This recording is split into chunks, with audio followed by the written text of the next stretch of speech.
And we're back here once again with another episode of the MSK show, and this is going to be episode 372. So I hope you guys had a great day, and I hope you guys have a great weekend that is ahead of you. And in this episode of the MSK show, we have one topic for you guys tonight, and that will be on Netflix wins Warner Brothers Discovery bidding war. This will get crazy. So last night around 9 p.m. PST, so that's about, 11:12 EST for you guys over there on the East Coast, it was announced that Warner Brothers Discovery is going to end up getting purchased by Netflix because they won the bidding war, and that caused a absolute meltdown on the internet as far as people discussing how does this truly impact, the theater going experience, movies in general, how we consume them actually, physical media.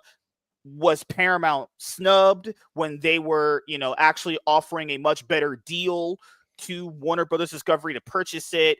Comcast and, they had their own, stake in, but apparently that didn't really matter in the grand scheme of things. I'm pretty sure, because Comcast is tied to Universal, so obviously that goes, hand in hand. And there's just been so many takes around Netflix buying Warner Brothers, and oh my goodness, you guys are gonna really love this video because we're gonna get intros done, talk for just very little bit because I have so much stuff here that I saved, but I can't wait to actually just shit on Snyder fans because they are absolutely some of the dumbest, mouth-breathing, glue-eating fucking retards I've ever just had the displeasure of reading their tweets on Twitter. These people are literally retarded. I swear their moms should have straight up swallowed before taking it in their fucking vagina. It's kind of like that line that Zoom has in the Flash season 2 when he's talking to Team Flash. And I think Barry goes, "Why are you doing this?" And Zoom is like, "To give them hope, so I can take it away from them." That's kind of how this feels for the Snyder people a little bit. Hey, let's give them some hope and then just bring them back down to earth. And it's I swear, these people are so stupid. Like, when I show you guys this, there's nothing that can help these people. Even when the company that they actually have wanted to buy, Warner Brothers, has shown months prior that they ain't shit, because that's Netflix. They literally aren't shit. No, Netflix is a legitimately terrible fucking company. Doesn't matter to Snyder fans. Doesn't matter. I almost want them to revive the Snyderverse just so they can fill it with a bunch of gays and trannies. Just to piss everybody off. Oh God, you guys are gonna absolutely love this video we're gonna do on this episode of the MSK show. Very similar to when we cooked Melanie Mack on one of these episodes a while ago. That easily was one of my favorite episodes we ever did. Oh my God, she had me so mad. I was actually quoting scripture back to her. Dude, what's funny? She actually made a follow-up video, not to ours, because obviously she couldn't because we fucking destroyed her. She made a follow-up one talking about, like, hey, there's a lot of negativity surrounding my life now, and I'm mostly a positive person. It's like, oh God, women are so fucking dumb. If you want more positivity in your life, how about not going on Twitter and calling half of your audience the F word? The one that is a bundle of sticks. Probably not a good idea. Just, there's this saying in the Bible that's been quoted ever since the dawn of time. You reap what you sow, kind of thing, and it's one of those Bible verses where you can basically say that anytime, anywhere, any place, and it has a massive impact, because that's one of those verses of scripture where you don't even have to read the entirety of the story to consume that. It pretty much right there implies you get what you put in life. You put in positivity, you will get positivity in return. And if you put in negativity, you will get negativity in return. Now, to be fair, the reason why I don't really actually abide by that sometimes is because a person could be extremely positive about their outlook on anything, but people could just be negative towards you in general for your outlook. So, but I understand what the saying is, honestly. But, oh my God, guys. So we're going to cover the whole Netflix transaction when, buying Warner Brothers. Then after that, we're going to cover all the tweets that I have compiled for it because it covers a lot of different perspectives. And I found these ones to really hammer in the perspective of retards, smart people, and well, me giving you my you could just tell us we're just gonna roast Snyder dumbasses, dude. end because I feel like we say the best for last because I felt like if we did it at the beginning, my brain couldn't handle the rest of anything I had to tell you guys. So it really wouldn't matter. But I do understand what you're saying. But these people that are Snyder fans, before we even do the video, I just want to say this. Okay. This is in the video too. Netflix literally canceled all of the shit he was doing on their streaming service. All those franchises he was doing, they're all done. Okay. And then some retard, because these people are truly the most dumbest fucking people on this planet. They actually have cognitive dissonance. They don't understand shit. This guy said they canceled all of his shit so so he could direct Zack Snyder's Justice League 2.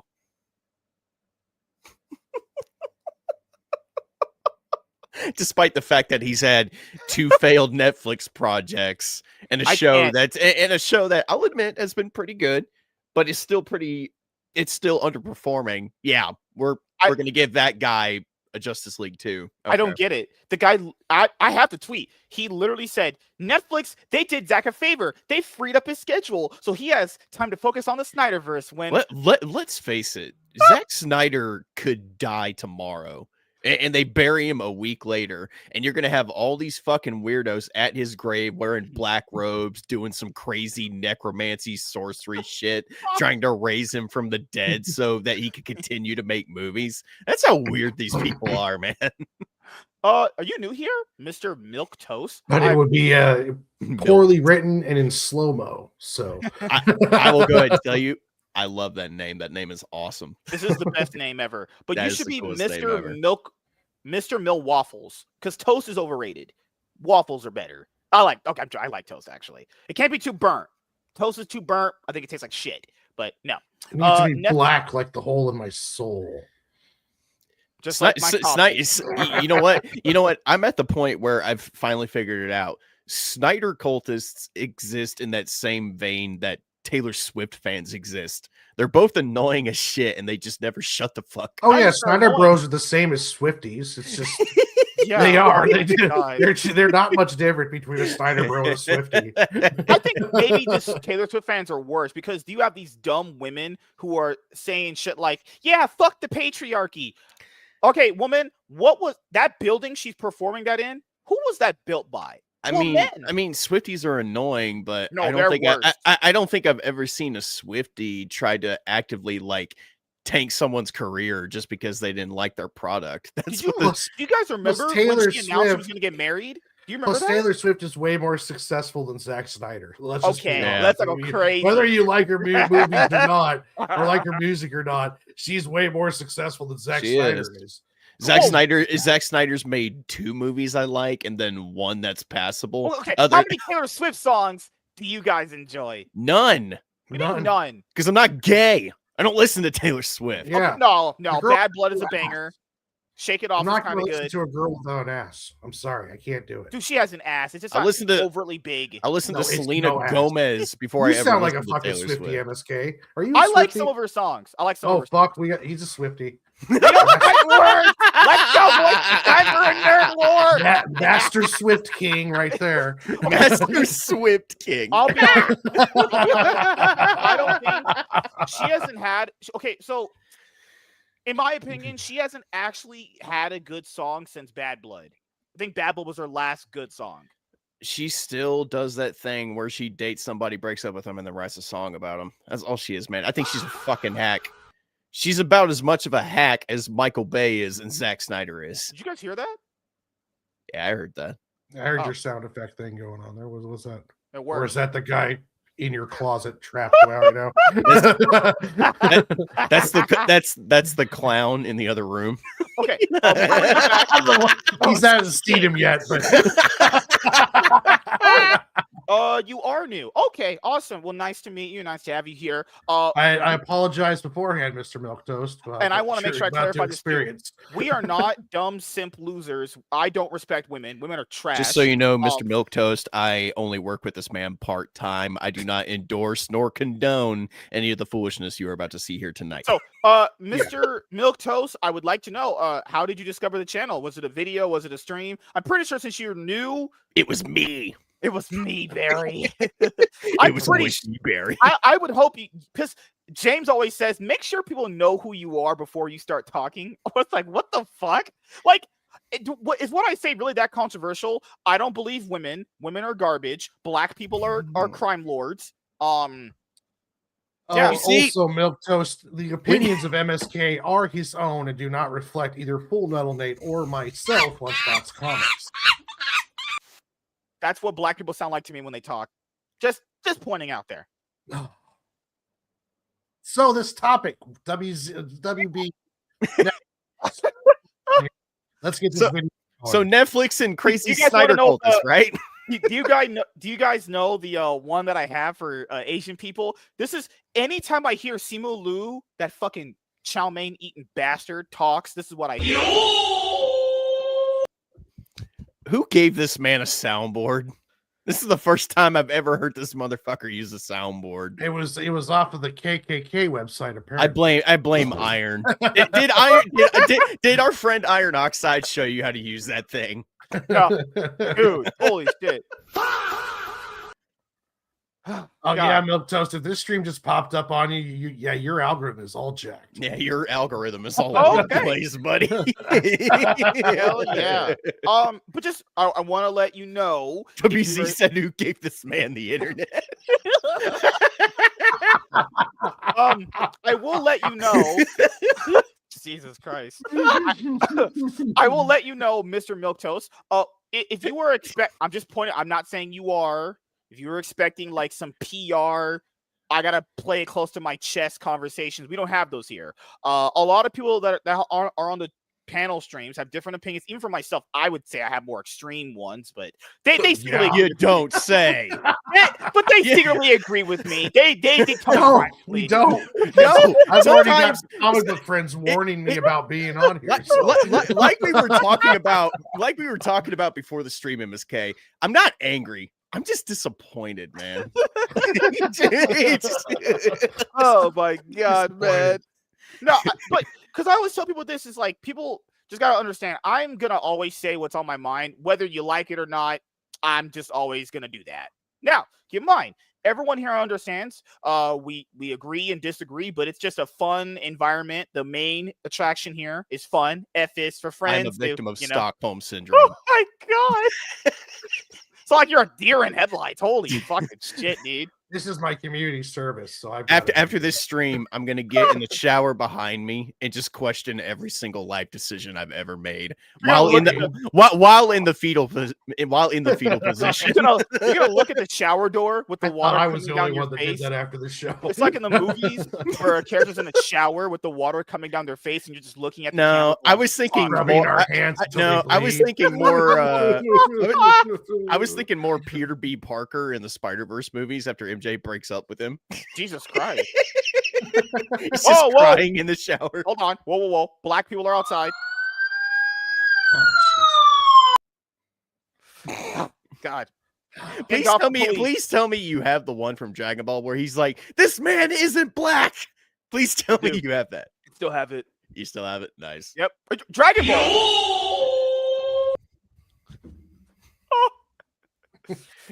Hell yeah. I'm with WZ, who gave hosting this man MSK the internet. else. That's not a real channel. That is all propaganda, in my opinion.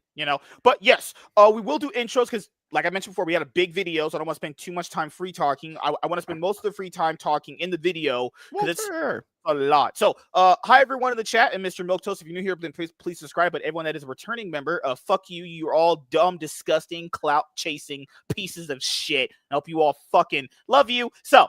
We'll start with Full Metal Nate. How has your week been so far, man? The week has actually not been too bad. I've actually had a very productive week. Of course, got work a crazy second shift that, leaves a very limited time window for me to do anything when I get home. But I think for the most part this week, I've actually gotten a lot done. I put up my Christmas tree. It's on in the other room. Oh, And awesome. Oh, yeah. then I think I've streamed more this week than I have like the past month. Like I've just been playing been playing Resident Evil 7 nonstop. I beat the Not a Hero DLC last night. So I need to cough up the money and buy the End of Zoe DLC. And once I beat that, I'm gonna move on to Resident Evil Village. But yeah, that's all that's been going on with me, dude. I haven't been doing much. Just been gaming and chilling out. Mr. says, all I know is that I was watching a video by Grace Randolph. Oh, that's my queen. Oh, I love her. Given how dumb Grace Randolph is, she's like that dumb white girl that that's stupid, but you don't tell her she's stupid because she'll probably stab you. You just let her talk. She had the most legendary take yesterday, and she makes Meg from Family Guy likable. At least Grace Randolph's attractive. I'll give her that. Grace Randolph's way more attractive than Meg. I'll give you that. No. You're high. No, I wish. No. Every time I hear Grace speak, I just want to do unspeakable things to myself. No. Anytime she talks, I imagine her sitting on my face with no underwear on. No, it's like listening to a cheese grater on a chalkboard. Which one is Grace Randolph? Grace, dude, she won't be making the only sound she'll be making when you have sex is moaning noises when your dick is inside of her. Nate, Tony said, Nate, did you beat that hillbilly the other night? Yes, I did. Fuck that guy. But no, yesterday, Grace Randolph had one of the takes of all time. She said Batman would be nowhere as popular without the females. I was like, what the fuck are you talking about? Like, she has terrible takes. Grace Randolph. Her opinions are legit garbage. I think the only reason why she has, she's a lady. That's it. She looks like Skeletor with makeup on. There's a YouTuber I follow called Mr. Grizzy. He goes over bad takes and talks about a lot of these Star Wars and MCU shills. He's got a nickname for Grace Randolph that fucking kills me every time he talks about her. He calls her Chlamydia Burns. Because he's like, every time I listen to her talk, I feel like I got chlamydia and it burns. Oh my god. I love me some Grace, but she is like, I'm being honest here, I don't take her seriously. Everyone does. You shouldn't. Like, I don't. And the thing with her is like, guys, she's a woman, she's talking. I don't take them seriously at all when they're talking. Like, it'd be like, I just don't like, she's talking and it's like, lady, just sit on my face. Like, just shut the fuck up. Stop talking. Let the men handle the situation, But, outside of that, Lunchbox Comics, Warren, not Warren. This is Warren. Can't believe we have 3 fucking Warrens here. That is insane. Quit hiring people named Warren. That's on you. There's only one Warren, and that Warren is the Lunchbox Warren. But how was your weekend so far, man? It's been interesting. It's been 5 days sober, and this is the first time talking to you sober. So yeah, this is a very interesting experience for me. Wait a minute. So you're not getting high anymore to talk to me? No, I'm not. I've actually been clean for 5 days, and now I'm trying. Damn. Today is the day that I've wanted to smoke weed the most. I don't know. Since the show started. I don't know how I would feel if somebody looked at me and said, Nate, the only way I can talk to you is if I'm high all the time. I told him multiple times it wasn't because of him. I was just high all the time. Warren, you don't have to lie, man. It's okay. Yeah, Milktoast, remember? Yeah. Batman will be nowhere without the popular women that surround him. No, that's just not true. X-Men, you could have the argument. X-Men is for 100% true. You could have that argument. Not Batman. Yeah, because there's a lot of popular important characters in X-Men that are female. But I would like to take time to say hello to the best chat in Netflix, in the entire YouTube area, and that is the chat right here in the MSK show. Michael, Milktoast, Tony, WZ, Walter, First Gaming Channel, Hyrule, Whoa, it's Emilio. Emilio. All you guys are great. And make sure you check out me at Lunchbox Comics here on YouTube. Oh, and so come you're check me out, pandering to too. the chat to make sure they sub to your channel. Oh, You know what? Hell yeah, Wait, I need wait, to break 60. You know what's fucked up, MSK? All your panelists appreciate your chat, but for whatever fucking reason, you seem to resent your I chat. see right through People them. would kill to have an active, funny chat like you have, and I would kill for having that. Like, I love when your chat comes into my draw streams and talks to me because it's always a great time. You see, Tony showed up the other night to watch me slaughter hillbillies in a mansion. So Wait, wait, they when like can, that up there. when can you say that ever happened to you, buddy? I just wanted a chat that was a mixture of like what the Twitch culture was, and then I got these clout chasing fucks, and they can kind of do it. My followers or my friends tell me not to come on this show because of what it could do to my future career. But your fan, like, I'm like, no, his chat's worth it. Come on over, guys. Come on over. I work a normal 9 to 5. I'm not really worried about what this could do to my career. I lose nothing if I lose that job. I think we'd all be the same way. If we all lost our jobs, we'd be looking like radio on the streets. Well, I definitely don't worry about With a shopping cart. You push it around like this. I'm not being honest here. If I lost my job, I got MSK's, nothing. I got no fallbacks. MSK is going down the street. Chicken shit. I'll be telling the other homeless people, hey, did you ever remember me from the YouTubes? From the Googles? I'll be like, all right. MSK's like, I'll pay you with Yu-Gi-Oh cards. No, I can't talk. Dude, these homeless people. This guy today, I was just going down the street. This black guy bent over, pants down, ass hanging out, no underwear on, sniffing heroin, just doing heroin. MSK would never be homeless. And you Jim will watched take it. him in. I didn't. And you just continued to watch him. I just walked away. I was like, Yeah. all right. MSK will never be homeless. Jim will always allow him to come in. I mean, When MSK fails, they'll go Jim horse riding rises. together. You know, I mean, they'll just it'll be great. They'll go Holy cockfighting together. It's always a good time. Oh my God, man. Oh fuck no! It's just I'm like, hey, yeah, I get off work and I see a black hole. That's fucking awesome. That's great. The space-time continuum. You already have the collapses. homeless guy hair, so that you're already you're prepared. Godly, my hair just comes into my eyes. If I don't wear this on stream, if I just had a sound system where I could just talk through the mic, my hair would just be in my eyes. That's where it would be. So you get in the PG version here, actually. You know, did MSK ever get his burrito? No, I did not. I have that's sad. I have tamales. That's what I got. And they're apparently gluten free. That's something, at least. By the way, I saw that video of what you did to Bob. How dare you? What did I do to Bob? You Have crushed his soul. Have you not seen the new MSK video? I did. What happened? Made by the we're doing very it. Hold talented WZ, by the way. Talented. Oh my. Very fucking talented God. WZ. Very talented, man. Hold on a Super second. talented. Oh my God, man. Let me Hi, Labs. find How you doing, this. man? Hi, Tony. No, what I meant to say was, you guys are in Arkansas, so that's not far away from Alabama. So you guys would probably love taking out those crazy hillbillies. The trailer parks out here have some crazy white people. I'll tell you that. They actually might be. I remember my manager at my old apartment complex. He said he rents places out, or does it or whatever. He said he actually rents out to a guy that's part of the KKK. I'm like, what the fuck? All right, bud. Share my All right. screen. But as I always say, were the KKK ahead of their time when it comes to hating black people? Oh my God, No, no! for Just share my screen. Share Nate's screen, God All damn it. right, here we go. This What is this one is 12 years with MSK. No, just average size is right. Like for anyone who has like 3 inches or 4 inches, that's not even average. Like we know 5 to 6 is You average. can You literally guys have watch 5 to his 6. soul die. I can tell. Why can't you let me gargle on your ketchup?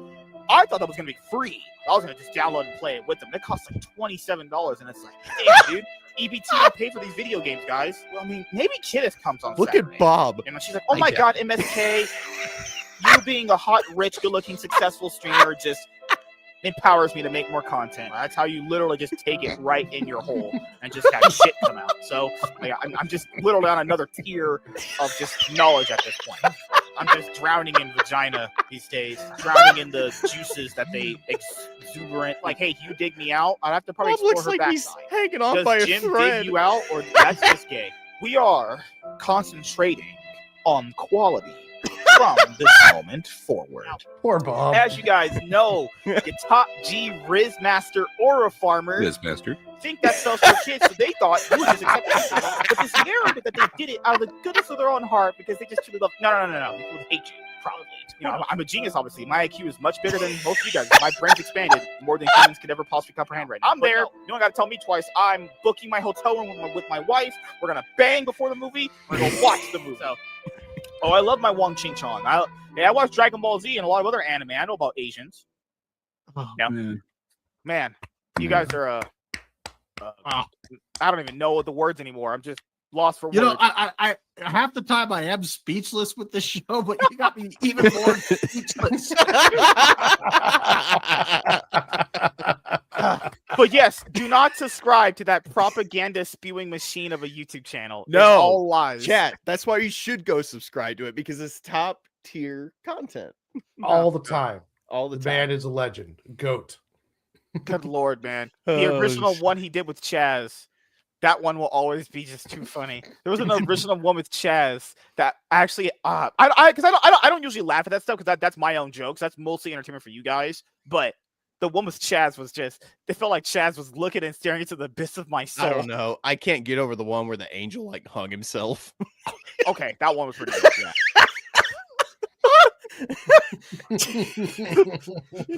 You should I think in one chat he said, "I don't actually have an angel; they're just both devils." I was like, "Okay." See, Walter's got it. It's literally just propaganda for your channel, man. Like it. Oh like, my if God, anything, man. that's just free advertising. Heck yeah. That's you should be loving that stuff. No, remember, no advertisement is bad advertisement. God, man. Oh, I miss Chaz. Well, he's black. But you guys can see him on Sunday for the Cloud9 podcast Why because don't you ever bring him on, man? he just doesn't. I don't want to burn him out. We have a show because like I already use him for League because we do watch the games. We do talk about the NBA or NFL or some bullshit like that. That's sad. And if I brought him on here, he would just be burnt out because I'm already gonna use him like for the whole year, at least once or twice. Would he a be week. burnt out, or are you just afraid that he's he's black, gonna he's already roast burnt. you like Okay. the rest of us? It's just I can't. He would just be too burnt out doing this show and the other one. He's fine with me on the other one. Look at MSK going, "Don't talk to me or my son ever again" with Chaz. Like, what the fuck? In fact, I'd argue this channel is propaganda for the posting MSK.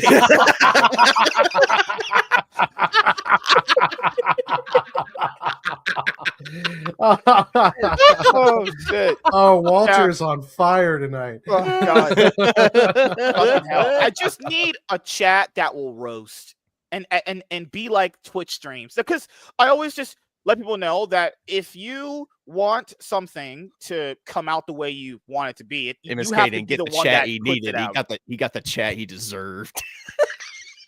I wanted them to like spam like I was a goat or something like that when I had a base take or something. No, like you that. got a chat telling the truth about you.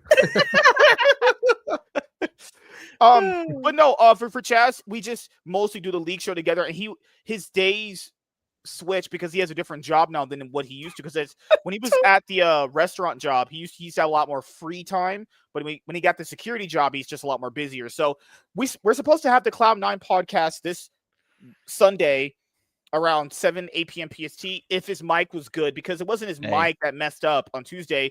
His internet messed up really badly, and it didn't get better until like 10 my time, and we can't have the show then. That's way too late. So where's my cookies and cream podcast, buddy?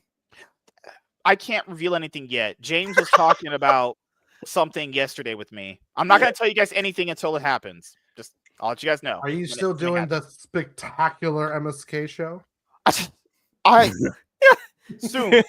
When the new year starts, I will get back to doing that at least once a week. 2026 is going to be spectacular. Yes, 2026 spectacular MSK returns, because around the time that I want to do that show, and I do want to talk about comic books. I want to talk about the pricing of them, the new ones coming out for people. I absolutely enjoy it.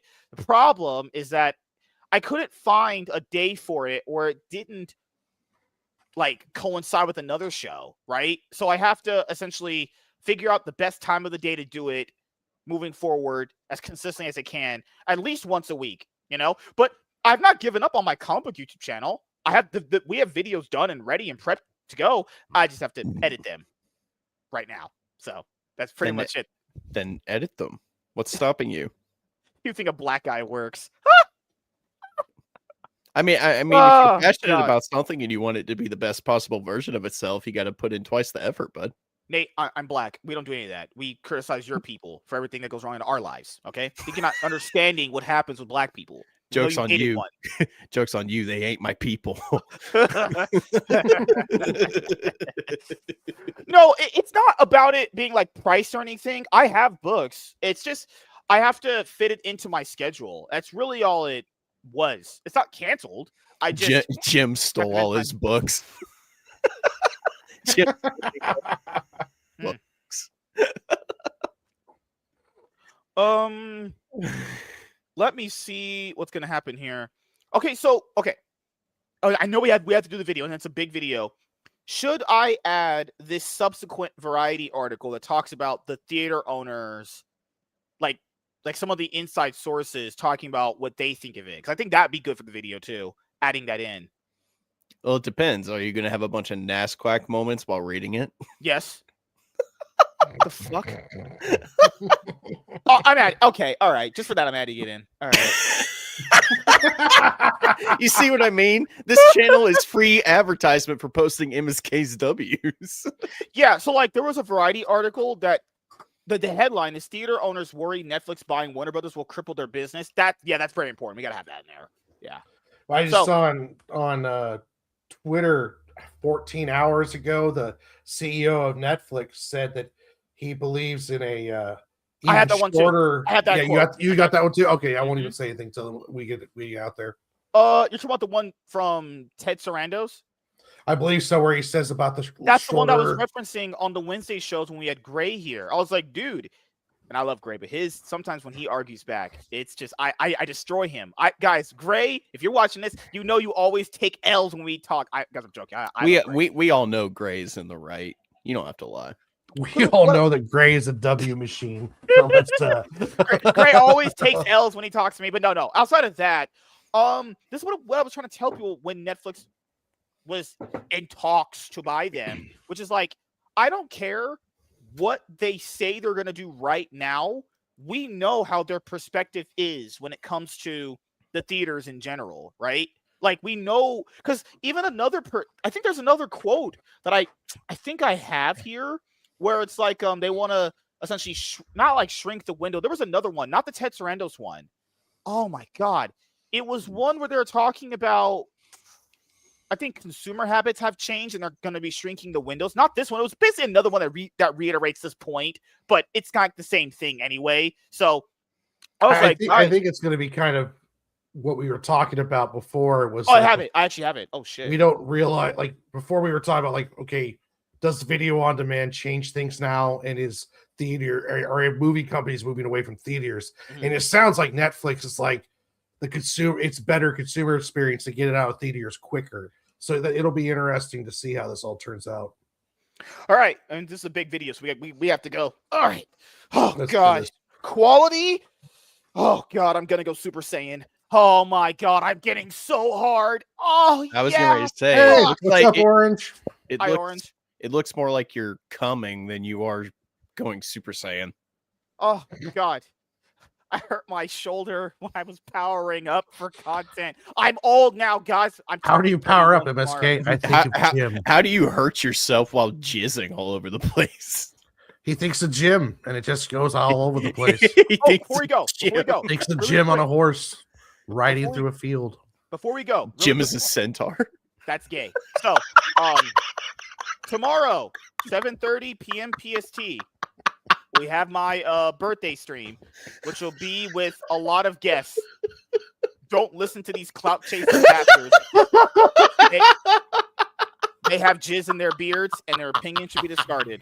Just saying. We can't help it that you want to. We can't help it that you want to ride Jim bareback. Literally, what the fuck? That's so gay. Just oh god, that is just disgusting. I do not watch porn. I am not a porn connoisseur, and I've quit watching porn as of Hey, yesterday. chat. Fun fact: if you type just the letter H into his search history, Don't do that. see what comes up.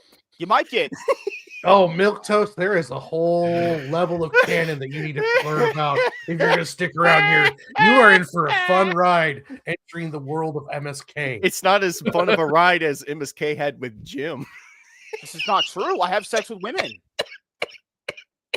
No, okay, today at work, this girl who's like 18, 19 years old, I was like, what are you gonna do after work? She was like, oh, nothing. I was like, hey, you trying to hang out? And she smiled. She was like, okay, he knows. That was a good one. Risen. I told her risen ain't easy. Was it know? Jim and drag? That's You were all- talking to. Nope. Are you saying that I was the anal queen for Jim Yes, last year? That's exactly what I'm saying. I was not. I had sex with girls last year. It's Can okay, 100% MSK. confirm. Show me where Jim hurt you. Dude, this lady I used to talk to back in the day, this guy, I don't know if her Facebook account got hacked, but I could tell it's a dude talking now, not her. I was like, I know you're a dude, right? Why are you still following it if you know if it's a dude? I blocked ages ago. I was like, you talk like a dude. I'm like, I already know. I've been on the internet too long. I know how these things work. So, oh no. She was 18 or 19. One of them. She told me. I don't fucking remember. Because I couldn't talk. The thing is, I couldn't talk to her anyway. Let's say we did hang out. I couldn't talk to her. She is just If you so do boring. take her back to your house, stop at a gas station, have her buy you a lottery ticket beforehand. Just to And, make sure. and on the way, stop by Lowe's and get a bed. Oh no! So that lady, not that one. This lady had said that she went to jail. I didn't even know this. She said her uncle runs her Facebook account now, where he answers messages. Our uncle is Jim. I don't know who he is. I don't know who the fuck that is, honestly, dude. MSK's like Peter Parker in Far From Home. He's like, everywhere I go, I see his face, and it's just Jim. Like that moment in Superbad where Jonah Hill was like, "Everywhere I go, I just see dicks, dude. I just seeing dicks." He's like, I used to sit around all day, do nothing, but draw pictures of dicks. Oh god, man. No, Oh, like fuck. literally at my job, they hired a bunch of people, and they hired girls that were like not like essentially fresh out of high school, going to the community college up here. They're like 18, 19 years old. I cannot. Oh my god, this one girl who was like 19, she was like, "Men ain't shit these days," and I was like, "What the fuck?" She's retarded. Obviously, she's young. She doesn't know any fucking better. She's stupid. But she's like, I would let her, I'd BBC her out if she ever asked, obviously. But Don't say, officer, I thought she was 18. oh, you guys don't know the stories around. Officer, she reads at a college level. I don't know what you're talking about. Shit. Oh, like, and the thing is, because I think on a scale of 1 to 10, I told her, hey, you're about like a 7. She was like, what the hell? I never got a low rating in my life. Whoa, that's a 7. I gave her a 7 out of 10, and she was like, I never got a low rating in my. Oh my god. God, and we're supposed to. It's funny to me how someone as intelligent as me and as good looking and successful and rich and smart, You and don't have a charismatic. bed. I have one. It's inflatable. So it's like crazy to me that I have to sit around and amongst morons and conversate with them as if we're on the same level of intelligence, wavelength wise. So who are we? I don't know. You're clout chasing pieces of shit. That's how I fucking know you people. Warren's what happened? Warren is craving cocaine. Yep. It's For okay. a while. I got my alcohol, so I'm good and ready to go. Yeah. No, I think because she said goodbye. Because I've seen girls like her. She ain't fooling me. She ain't shit. But she's not like a terrible person, I don't think. She's just kind of stupid. If a woman was full of you, she'd be pregnant with the Antichrist. I'm pretty sure. So I take it your coworkers don't watch your streams or know about them because you would have an awkward time at lunch tomorrow. Well, I think they know what a top G Riz master that I am, or a They- farmer? they're just going to be curious about who Jim is. Well, hey, you guys are both probably Swifties, so I mean that'll be something to talk about next time. Not- You guys can not talk a about your favorite Swiftie. Taylor Swift songs. Oh my god! And Okay, you guys okay, can go over, okay. yeah. One more thing before we do the video. One more thing, I promise. Remember when she announced she was getting engaged to Travis Kelce is his name? or Not something really, like because I'm not gay and I don't pay Okay. attention to that that? shit. People should The go. and most I read- paid attention to Taylor Swift was that weird Meat Canyon cartoon that they did. Yes. It's not like I wouldn't stick. Okay, I'm not gonna get her.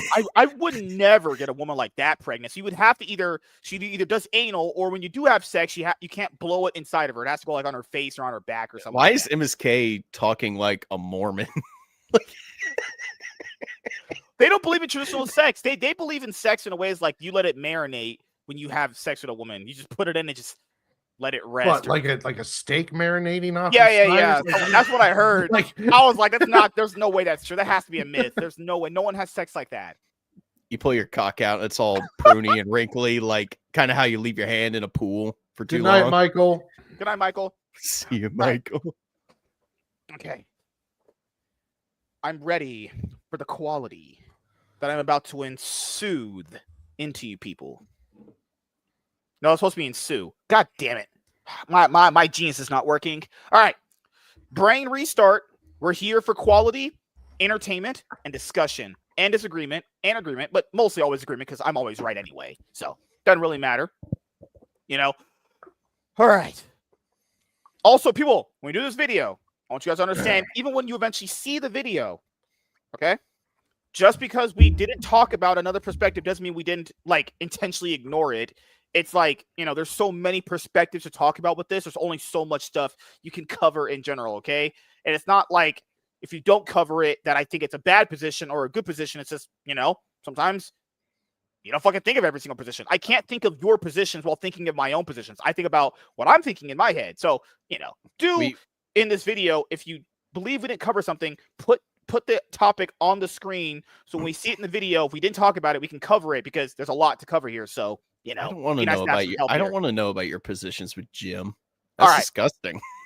I have sex every day. And my dick almost fell off last night. So we're good.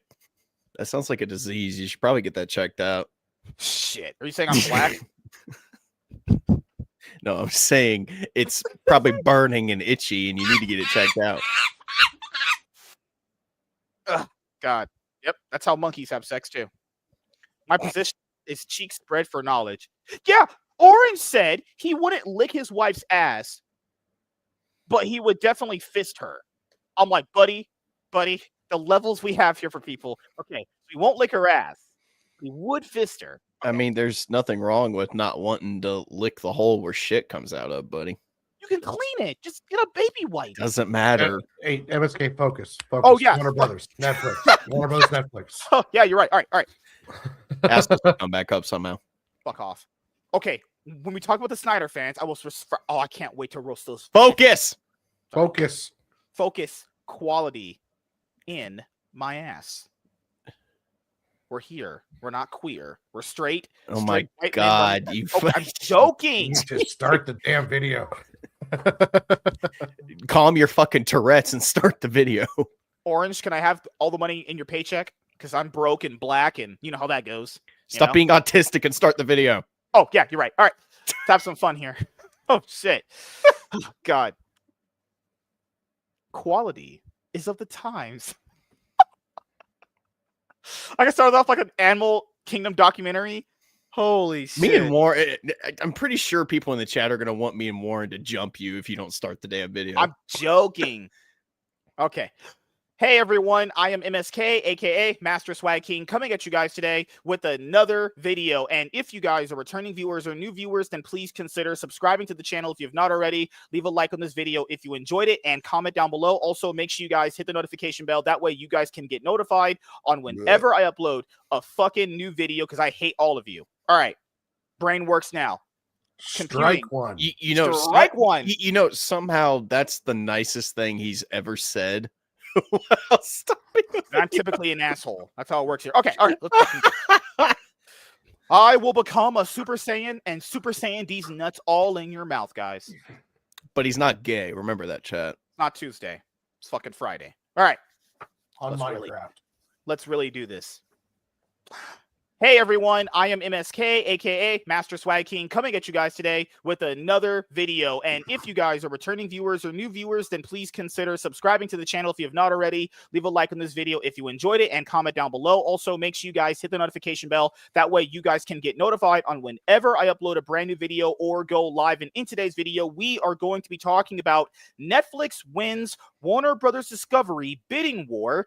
This will get crazy. So we have finally reached the end of this arc for Warner Brothers Discovery.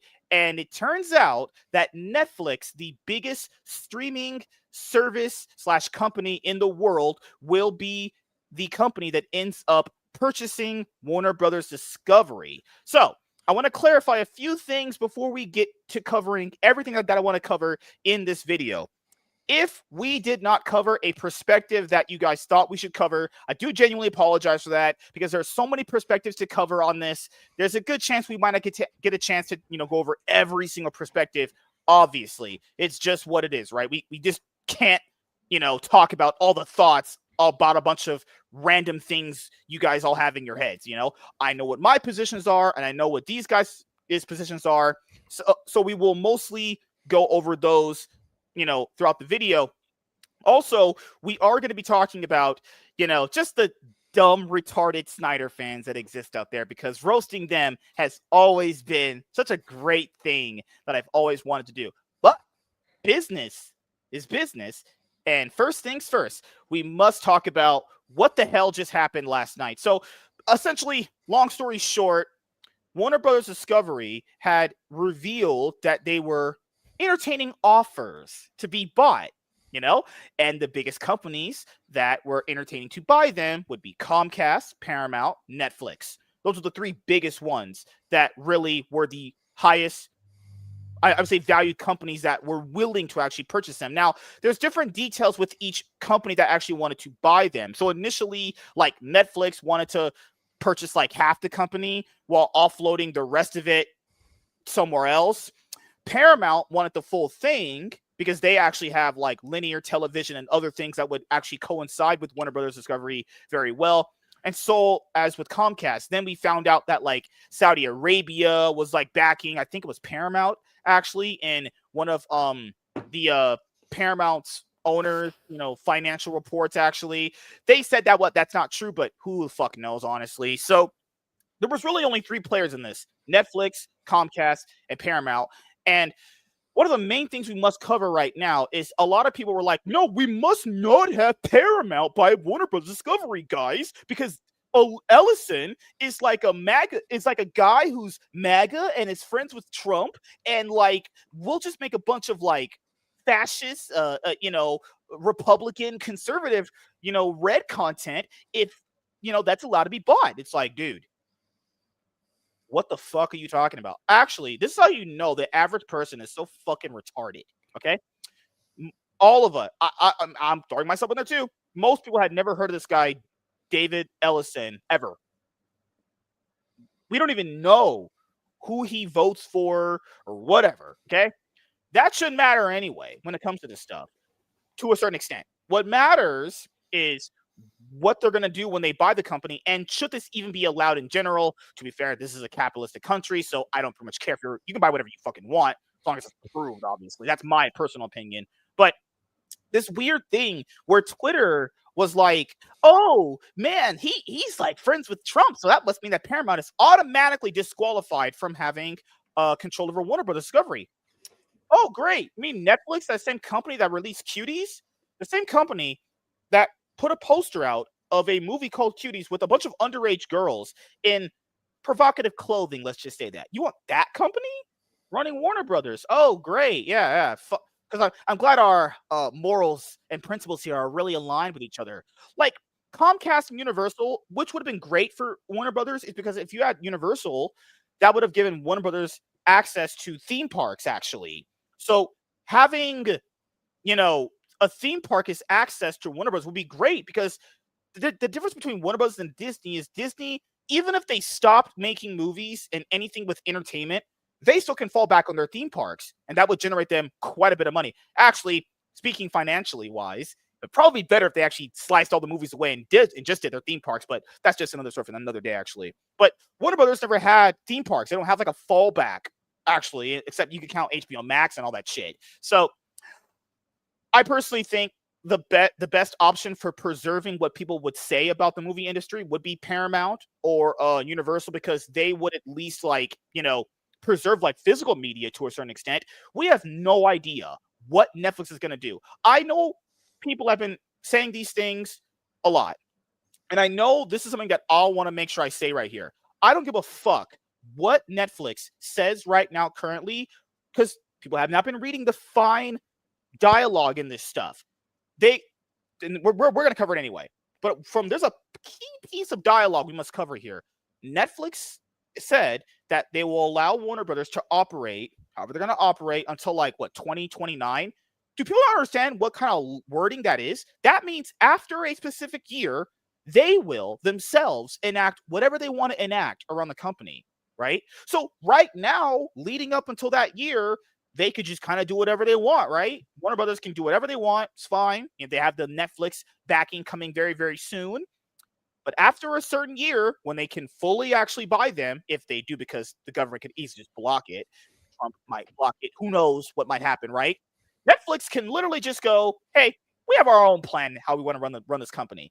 If anyone's never been through a merger or someone buying out a company, this is typical lingo how it works. The person who buys it wants to have that company ran in their way and in their image. They want their people in charge, right? And you see so many dumb DC fans. They're like, whoa, is James Gunn and Peter Safran safe because they're buying DC? Are you fucking retarded? Is that all people care about? Is various little things? What is going on with you? Netflix literally will have big IPs. They're released in movie theaters for a week. I love how Netflix is in their statements being like, we really like the theater experience. We want to preserve it and all this bullshit. No, they don't. They release their big movies within a week and then they're gone. Well, you don't care about the theater experience. Netflix is such full of shit. I can't believe people are eating that up right now. That is disgusting. People are eating up right now. But hey, man, is James Gunn and Peter Safran safe? Yeah, I would imagine since in Peacemaker Season 2, they had a fucking gay orgy. Yeah, he's probably safe just from having that alone, guys. But I will say this. If Paramount bought them, they probably want to run it differently. And if Universal bought them, they probably would run it differently. And who knows? Maybe Netflix does put someone else in charge. Who really knows, actually? But this logic with DC fans where it's like, well, I only care what happens to James Gunn and Peter Safran because I want the DCU to stay intact. Just, oh my God. Holy fucking shit. You people are actually retarded. Good Lord. Oh my God. So, now we have to go over everything that I prepped for in this video. And there's a lot. There's a lot of takes with everything. I did get a lot of the quotes from what the Netflix CEOs have said, just their own words, actually. And this is something that we'll cover right here. My one concern about this is AEW is on HBO Max and WWE signed a $5 billion streaming deal for Raw. No way they allow AEW content on Netflix. So all of that is going to be, I would say, what is currently there by based on what Netflix has said and why will we know Warner Brothers gets to remain intact until a certain year. Then after that certain year, they'll get to restructure all these deals and stuff. Because if anyone doesn't think that Netflix is going to restructure things in the way that they want, you are retarded. You are actually so stupid. But having a conversation with you would be pointless. Well, I would imagine 2029 is a date that a lot of those IPs that they just acquired free up from whatever distribution deals that they have. So if Amazon has an IP that is a Warner Brothers IP that they're distributing, then Netflix will have that back under their house. So you might see a Harry Potter series showing up on Netflix. And I did read one area where Netflix said that HBO Max is going to stay intact for now. I think you'll start seeing Warner Brothers stuff start inkling into Netflix, which you're already kind of seeing at right now. I believe Beetle was on Netflix. So, Oh, yeah. Also, I will offer this as a take that I've seen very consistently throughout, all the social media platforms that I'm on, which is it could just be a deal where nothing really happens. Kind of like the way that Disney acquired Fox. Like nothing really truly changed other than you saw less 20th Century Fox produced movies.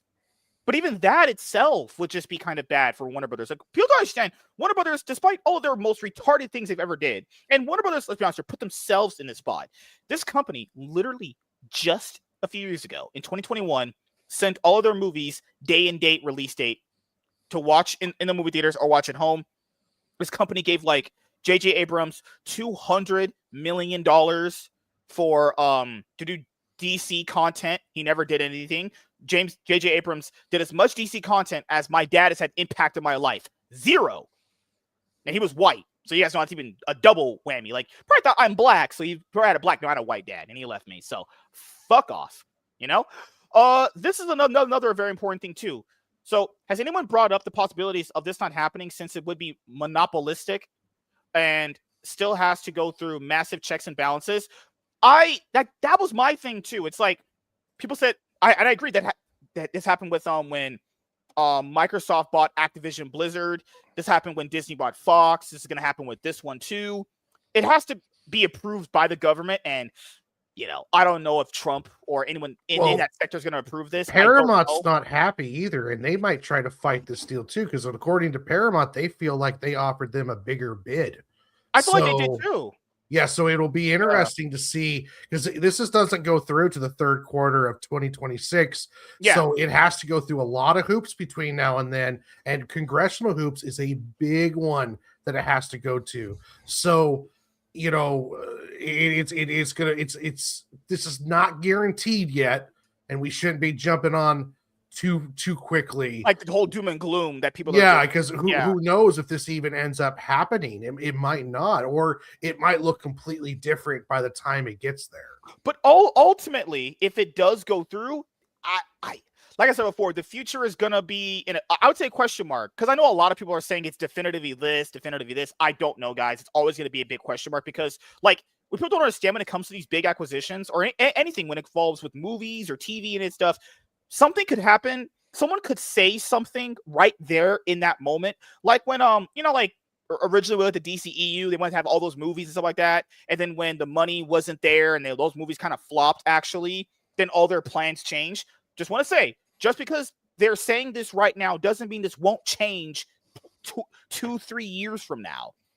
Things are always going to evolve based off of money, interest, and whatever they're actually going to put out. That's if they actually fully buy the company, right? Because like if you used it before, it goes into effect 2026. So, well, depending on government approval and all the other stuff, as people say, like the ink's not even dry yet, so we need to be very careful about how far people get into this, because it could end up not happening at all, and we might find out in the next month that the whole thing falls apart, especially if the government's like, no, we're not going to let Netflix, the biggest streaming service, by essentially an IP buffet, if you will, of just massive. Are you ready for a gay black trans Batman in a wheelchair, guys? I'm joking.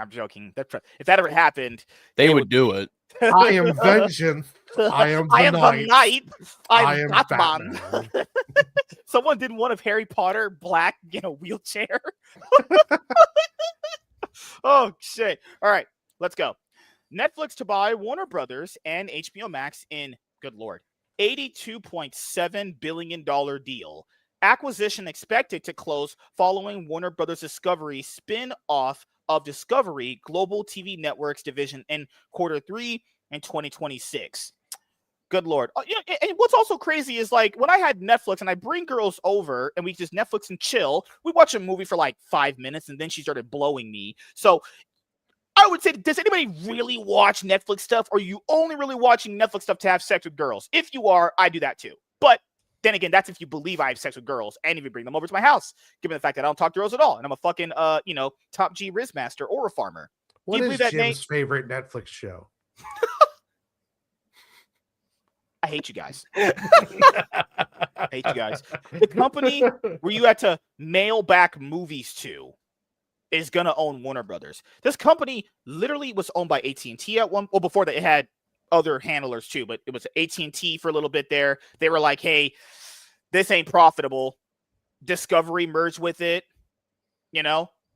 that didn't do shit. Discovery was fine financially before they merged with Warner Brothers. If you look at the numbers years ago, they were fine. And then now they just have a bigger load of debt. Isn't Warner Brothers like $50 billion in debt or some shit like that? I don't know how much. So wouldn't just if this goes through, wouldn't this put Netflix in debt too? No, No, you don't think they're so? buying them, and it's also part of that. I think is paying off the debt. That's why the whole acquisition Oh, okay. total is 82.7. I'm not 100% sure on that because I don't know how the business behind the scenes stuff goes.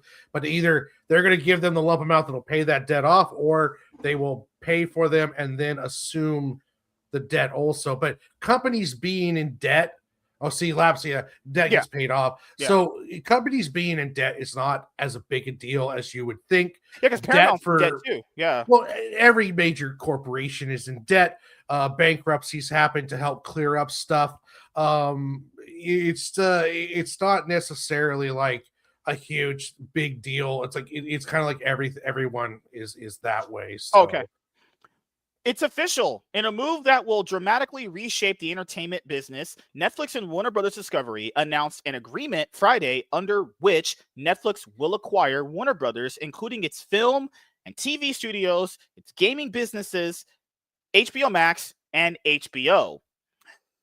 The deal has a total enterprise value, including debt, of approximately $82.7 billion, with an equity value of $72 billion, the company said. The announcement of Netflix's deal to buy the Warner Brothers streaming and studios business came weeks after long bidding war that pitted the streaming giant against David Ellison's Paramount, Skydance, and Comcast.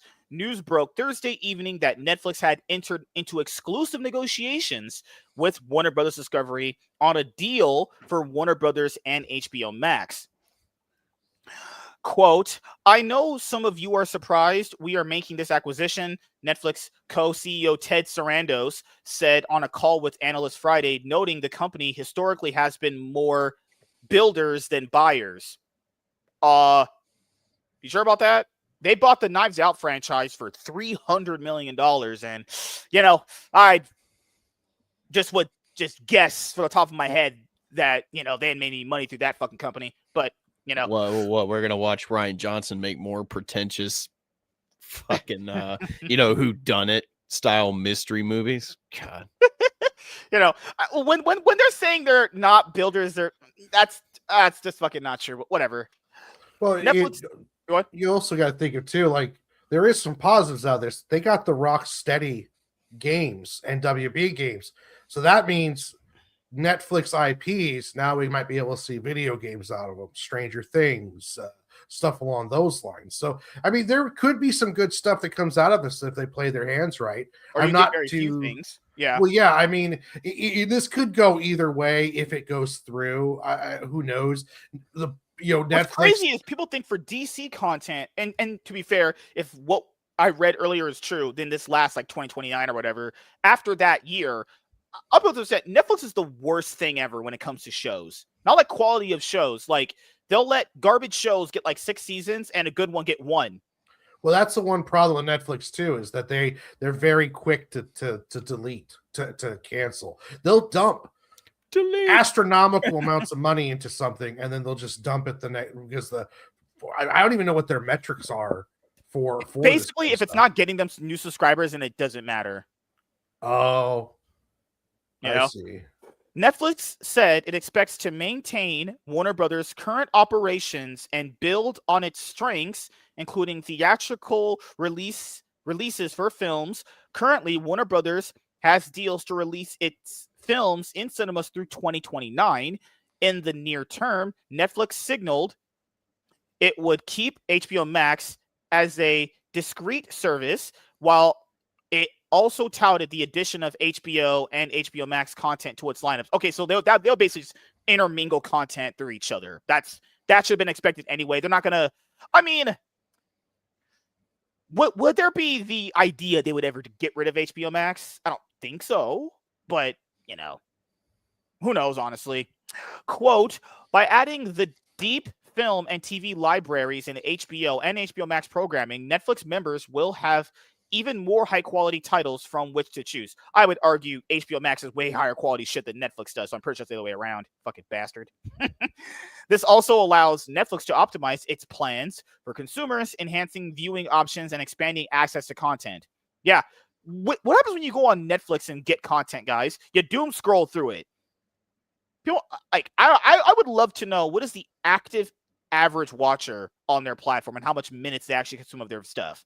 I couldn't imagine it's a lot, but it could be, depending on a lot of different metrics, actually. Well, Netflix is the biggest worldwide used streaming service, so they obviously have money. No matter what, we might not know into their metrics, but they obviously have money when they're dumping $200 million on Russo brother flops and now dropping some 83 point some billion dollars for Warner Brothers. They got cash. Those subscribers are keeping them afloat. So Netflix said it expects to see $2 to $3 billion in cost savings annually by the third year after the WB deal closes. The company expects the transaction to be earnings per share by year 2.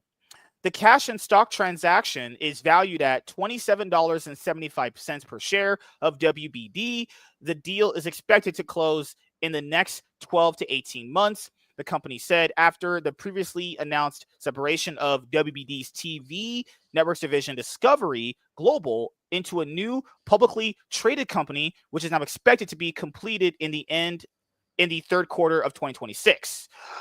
Under the terms of the agreement, each WBD shareholder will receive $23.25 in cash and $4.50 in shares of Netflix common stock for each share of WBD common stock outstanding at the closing of the transaction. The transaction was unanimously approved by the boards of directors of both Netflix and Warner Brothers. The deal is contingent on the completion of the spinoff of Discovery Global, as well as regulatory approvals, the approval of the deal by WBD shareholders, and other customary closing conditions. Nate, did you want to say anything so far? Not really. Do you have Netflix so I can steal it from you? Wink, wink. I do not have Netflix. I mean, as far as this whole thing goes, I mean, this is just more, buying out corporate BS, in my opinion. It doesn't affect my life, but I know it is going to affect the lives of all those Zack Snyder fans. Oh, we're getting to that soon. Don't worry. We're getting to that soon. Okay. That's the part I'm waiting on. I'm just waiting for you to finish this because I'm just like boring. Are you saying I'm black? All right. According to the companies, this acquisition brings together two pioneering entertainment businesses, combining Netflix's innovation, global reach, and best-in-class streaming service. Innovated and being retarded. Streaming service with Warner Brothers, century-long legacy of world-class storytelling, beloved franchises, shows and movies such as The Big Bang Theory, The Sopranos, Game of Thrones, The Wizard of Oz, and the DC Universe will join Netflix's extensive portfolio, including Wednesday, Money Heist, Bridgerton, Adolescence, and Extraction, creating an extraordinary entertainment offering for audiences worldwide. Netflix will also pick up the Warner Brothers Games division as a part of the deal. The deal announcement did not say what role, if any, David Zaslav, president and CEO of Warner Brothers Discovery, will have a result upon the completion of the deal. Zaslav was set to become CEO of the standalone Warner Brothers entity. Netflix faces a potential hurdle in clearing the WB deal over antitrust issues, a point that Ellison's Paramount Skydance emphasized in communications with the WBD board in its last bid.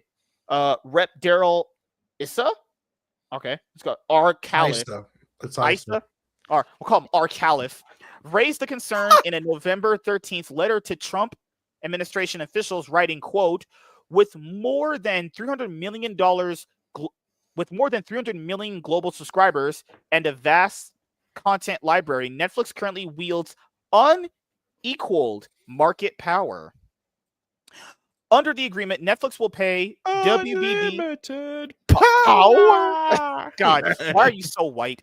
Under the agreement, Netflix will pay WBD a breakup fee of $5.8 billion if the deal fails to close under certain circumstances relating to the failure to obtain approvals, or if U.S. or international regulatory bodies block the transaction. The streamer disclosed in an SCE filing, quote, "We signed a deal and we are running full speed toward regulatory approval," Sarandos said on the analyst call.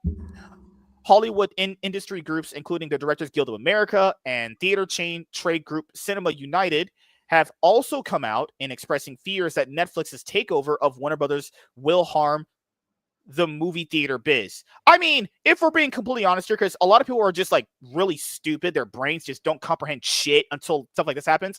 Streaming has already did that, though. Streaming has already hurt theaters. Any big movie that comes out, if someone can't afford it or they feel like it's not worth their time going to the theaters, they're just gonna wait.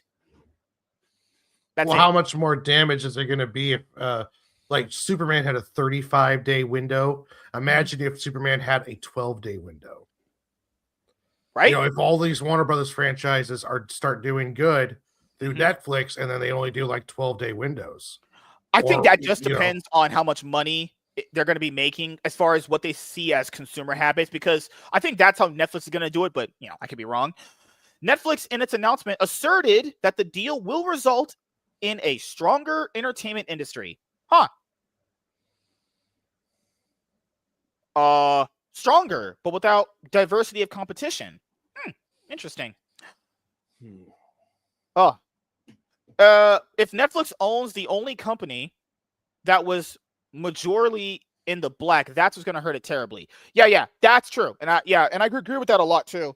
You know, per the company, this acquisition will enhance Netflix's studio capabilities, allowing the company to significantly expand U.S. production capacity and continue to grow investment in original content over the long term, which will create jobs and strengthen the entertainment industry. See, that's just weirdly, I can't believe that sometimes, because if they're taking Warner Brothers away, people need to understand this though. That means there's a less studio competing. You know, there's less, you would say, competition out there. You know, that's literally all that does. The streamer also claimed that a combined Netflix WB will provide more opportunities for the creative community, saying in a statement, quote, "By uniting Netflix's member experience and global reach with Warner Brothers' renowned franchises and extensive library, the company will create greater value for talent, offering more opportunities to work with beloved intellectual property, tell new stories, and connect with wider audience than ever before. Our mission has always been to entertain the world," Sarandos said in a statement. By combining Warner Brothers' incredible library of shows and movies, from timeless classics like Casablanca and Citizen Kane to modern favorites like Harry Potter and Friends. Friends is overrated as fuck. That shit is trash, but I digress. With our culture-defining titles like Stranger Things, K-pop Demon Hunters, and Squid Games, no one cares about this shit until it comes out. No one talks about this stuff, right? K-pop Demon Hunters is one of the most popular things of the last decade. Stranger Things is practically breaking the internet right now, and Squid Games is all 2 more over weeks. the place. Give it 2 more weeks. No one's gonna talk about it. Give it 2 more weeks. K-pop Demon Hunters came out like a month ago, and people are still talking about it. Good lord, they're talking about it. They're showing up on Fortnite, for Christ's sake. They're talking about it so badly that they got me wanting to watch it just to see if it's that fucking good. Stranger Things is for losers. We know that. If you watch that, you're a loser.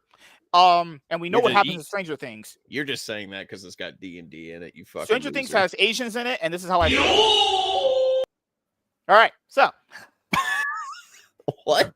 That was so random. Like, what? I'm joking, guys. No. What? All jokes aside, what I mean by this is, it's like you know, when something comes out in a theater, I feel like it hits harder than something that comes out on streaming. Like I said before, there's some streaming hits. There's some, obviously, you know, but a lot of streaming stuff is like, it's very hit or miss. Hey, look, your chat is roasting you over K-pop Demon Hunters. I'm not. I didn't even say about its quality. It might be a great fucking movie. You know, it is. You know? Apparently. Yeah. Greg Peters, co-CEO of Netflix, added, "Warner Brothers has helped define entertainment. Yeah, by also getting $40 billion in debt. You fucking moron. for more than a century and continues to do so with phenomenal creative executives. All right. I can't. Is there more to this? Okay, thank God. Okay. All right. What's the matter? You can't read words? No. It's just like, man, watching all this fucking dick sucking is, oh God, man. Shit, fuck me. No, we're joking, guys. All jokes aside, where the fuck was I at? I can't read. I'm black. All right. And production capabilities. With our global reach and proven business model, we can introduce a broader audience to the world they create. What the fuck? Okay. All right. Okay. Yeah, like Warner Brothers already can't reach a broader audience with their fucking IPs. Holy literal God. Somebody save me, please. Somebody say Holy you're putting him to sleep. God, dude. All right, so here was the second part of this. Theater owners worry Netflix buying Warner Brothers will cripple their business. Quote, hopefully the deal gets killed. I don't know. So let's find some of the quotes here. So the quote for this one is, the world just shifted on its axis, said Stacy Spikes, co-founder of MoviePass, a subscription Spikes. I like ticketing that name. service. Stacy's. Do any of you guys have MoviePass? I never got that shit. So I want my last name to be Spikes. That's badass. Some theater owners are openly rooting for the federal government to deny Netflix the chance to vacuum up Warner Brothers because they rely heavily on the 12 to 14 movies that the studio releases annually. I will say this. Warner Brothers has this weird fan base where they will go to theaters just to fucking hate watch that shit. There's an audience there for them, you know? I mean, the amount of movies I saw in 2022, I mean, there were plenty of times I went to movies just to hate watch them. Nate, why are you like this? Hopefully the deal gets killed so Warner's can be sold to a better entity, says Chris Randleman, Chief Revenue Officer at fuckmeintheass.com, a Texas-based luxury movie theater chain. Quote, the ball is in the court of the talent in Hollywood. I hope they come out against this because that could change things. All the IP in the world isn't going to mean anything if you don't have filmmakers and movie stars willing to work with you. This is the thing that I will say to this. These guys need money. And let's be honest here. They're always going to try to direct movies, produce movies, write movies. But then again, there's going to be less opportunities potentially because there's, one company got absorbed to another one, Publicly, Netflix's leaders have stressed that it expects to keep releasing films theatrically, but on a call with investors and press on Friday, shortly after the sale was announced, Netflix co-CEO Ted Sarandos didn't exactly give a ringing endorsement for the theatrical experience, even as he promised the commitments Warner Brothers made to release upcoming films in cinema would be honored. Quote, I wouldn't look at this as a change in approach for Netflix's movies or for Warner's movies, he said. I think over time, the windows will evolve to be much more consumer-friendly to be able to meet the audience where they are quicker. So that pretty much means... Translation, yes. I don't want these movies going to theaters. That's what I'm getting out of this. Or he's saying, hey, some movies are going to be very small window or some will not have a window at all. Keep in mind, I told people they're not going to change. Once this deal is over, they're going to run the company how they see fit in their own mind, in their own image. That's crazy. Can you imagine a world where we have to go to the movies to see Marvel movies, and if we want to watch DC movies, we just sit our fat asses at home? Well, what's interesting and what I'm wondering too is that right now Warner Brothers releases Superman. 35 days later, it goes on to video on demand.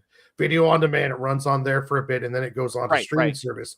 Is Netflix going to cut out video on demand where it's like, hey, you like that new Superman movie? It's going to be in the theater for 2 weeks. Subscribe to Netflix and you'll be able to watch it in 2 weeks. Yeah. Is that what it's going to turn into? Stranger Things is getting a theatrical release, but it's only 2 days. Yeah. Pay us $30 a month and then pay another $30 just to watch Superman. Also, too, how many theaters? Like Frankenstein was one of the more critically acclaimed films of the year. Yeah. They did a theatrical release, but it was a very small even release. With Zack Snyder's movies, even because remember on Twitter, Netflix was talking about, we have Zack Snyder, he's with us now, blah, blah, blah, blah. And they didn't even give that guy long theatrical windows for any of his movies.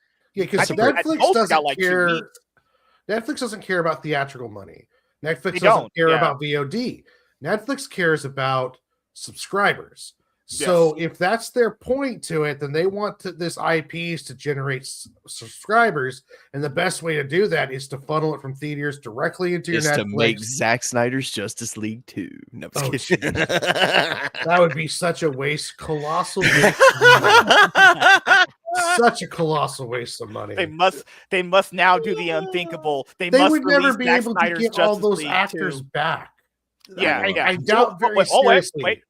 We say the best for last. But this is the thing is, I just don't expect them to change at any point. They literally, I think one of the quotes was like, "We believe the theater experiences. We believe in watching movies at home." Some shit like that was a quote a long time ago from one of these two. They believe it's the better. They believe Dan it's a better consumer experience for consumers. That's at home. That's just these giant mecha corpos trying to keep the little people out of their public streets. That's all that is. Quote, the most ominous wanna words own you. I read were that the windows will evolve, says one A-list director. Quote, I know exactly what it means. Netflix wants to put movies in theaters for 1 week to 2 weeks, then it's right to streaming. At that point, why put it out? And they're not going to change. This right, I'll be honest with you, whoever said this is right.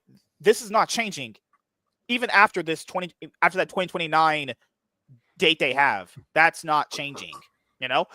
During the pandemic, many studios shortened the amount of time that movies screen exclusively in theaters. Before COVID, most films stayed in theaters for 90 days before debuting on home entertainment. Now some theatrical releases are available to buy or rent within a few weeks. Exhibition executives fear that if Sarandos further shortens windows, the consequences could be dire. This is another quote, which is, it has been wildly proven that shorter windows would result in lower revenue generation potential for movies. These lower revenues would inevitably result in theater closures, which would limit consumers' ability to see movies in the format that filmmakers originally intended. Furthermore, it would result in job losses and economic harm to surrounding businesses to those theater closings. Ultimately, consumers would be worse off.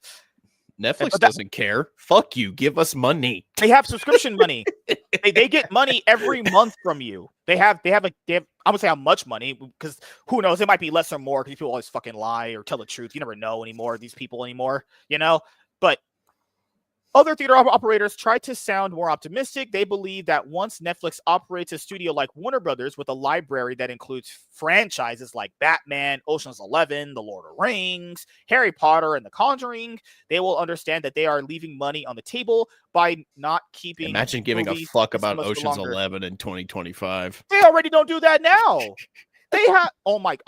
They literally bought the Knives Out movies from the first one doing so well. I like that first movie a lot. Then. I don't. I think it's a pretentious turd. All right.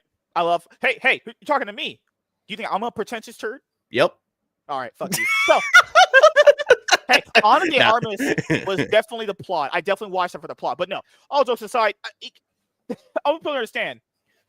They saw the first Knives Out movie gross like, I don't know, $300, $400 million worldwide. They bought the rights from Lionsgate, then chose to not release the 2 sequels in the theaters to get any sort of revenue potentially back. So even if a movie or a franchise they bought proved that it made money, they're just going to throw the sequels on the streaming service. They just don't care. I don't know what this logic is where it's like, oh, well, they might change. They're not changing. I'm just sorry to say that, It could be a big win for us, predicts Tim Richards, founder and CEO of Vue Entertainment. What a crazy name. Vue. Once they're releasing movies like Barbie or Minecraft that are making $1 billion in theaters, they're going to understand that our business model can make them a lot of money while also driving interest in movies when they go on streaming. So another retarded straw man argument. Yes, when they see the 2 movies that make money, they'll just magically change. That's another stupid position people have. That's 2 movies that made that much money in a year. Do you know what that would mean? That would mean like, damn, these other, because let's be honest, most of those other ones break even or flop. That means they literally wouldn't do that, honestly. Well, yeah, if you make a $250 million movie that costs you $250 million and it can barely even cross 100 million in that 1 to 2 Yeah. week time span, there's just no point in releasing it. But if that movie can go onto your streaming service right away and create some more subscribers for you, That's then the it real might money be there. that Yeah. might be the because Yeah, that's what but- Netflix profits off of. Like this guy's like, it makes Minecraft made $1 billion. Well, Netflix is only going to see half of that. So Well- then it's like, put it onto the streaming service. Well, they put Minecraft into the movie theater for 2 weeks, pop it on Netflix, and Yeah. they get 1 million subscribers from it because all these kids want to see it, then Netflix is going to count that as a win over $1 billion theatrical release that has multiple hands taken out of it. So This is very consequential, says Acuna. Warner Brothers had 7 movies open to over 40 million this year. That's never been done before, and they've done a fantastic job of making a lot of movies across many different genres. Yeah, Warner Brothers did a very good job this year, in my opinion. I think they did a very good job theatrical wise, to a certain extent, pending marketing budgets and how much they made. On the investor call, Sarandos noted that Netflix has released 30 movies in cinemas. Quote, "It's not like we have this opposition to movies into theaters." Serrano stressed on this call with investors. However, many of these movies, such as A House of Dynamite and Jay Kelly, show on hundreds of screens, not thousands like a typical wide release. They debuted in theaters in order to qualify for Oscars, but exhibitors have benefited from that or from the arrangement. Netflix usually only takes 35% of ticket sales compared to what major studios who receive more than 50 to 60% on their bigger releases. Another thing dumb people don't understand. Let's use Superman, for example. Superman made 613, right? That doesn't mean that Warner Brothers got all that. Just saying, theaters took a cut of that. And that's what the cut is, 50 to 60%. Okay? So when people want to say it made all this money, it's like, dude, out of the box office, it was already getting slashed. But then again, who knows anymore? We're all the box office. So now we'll move on.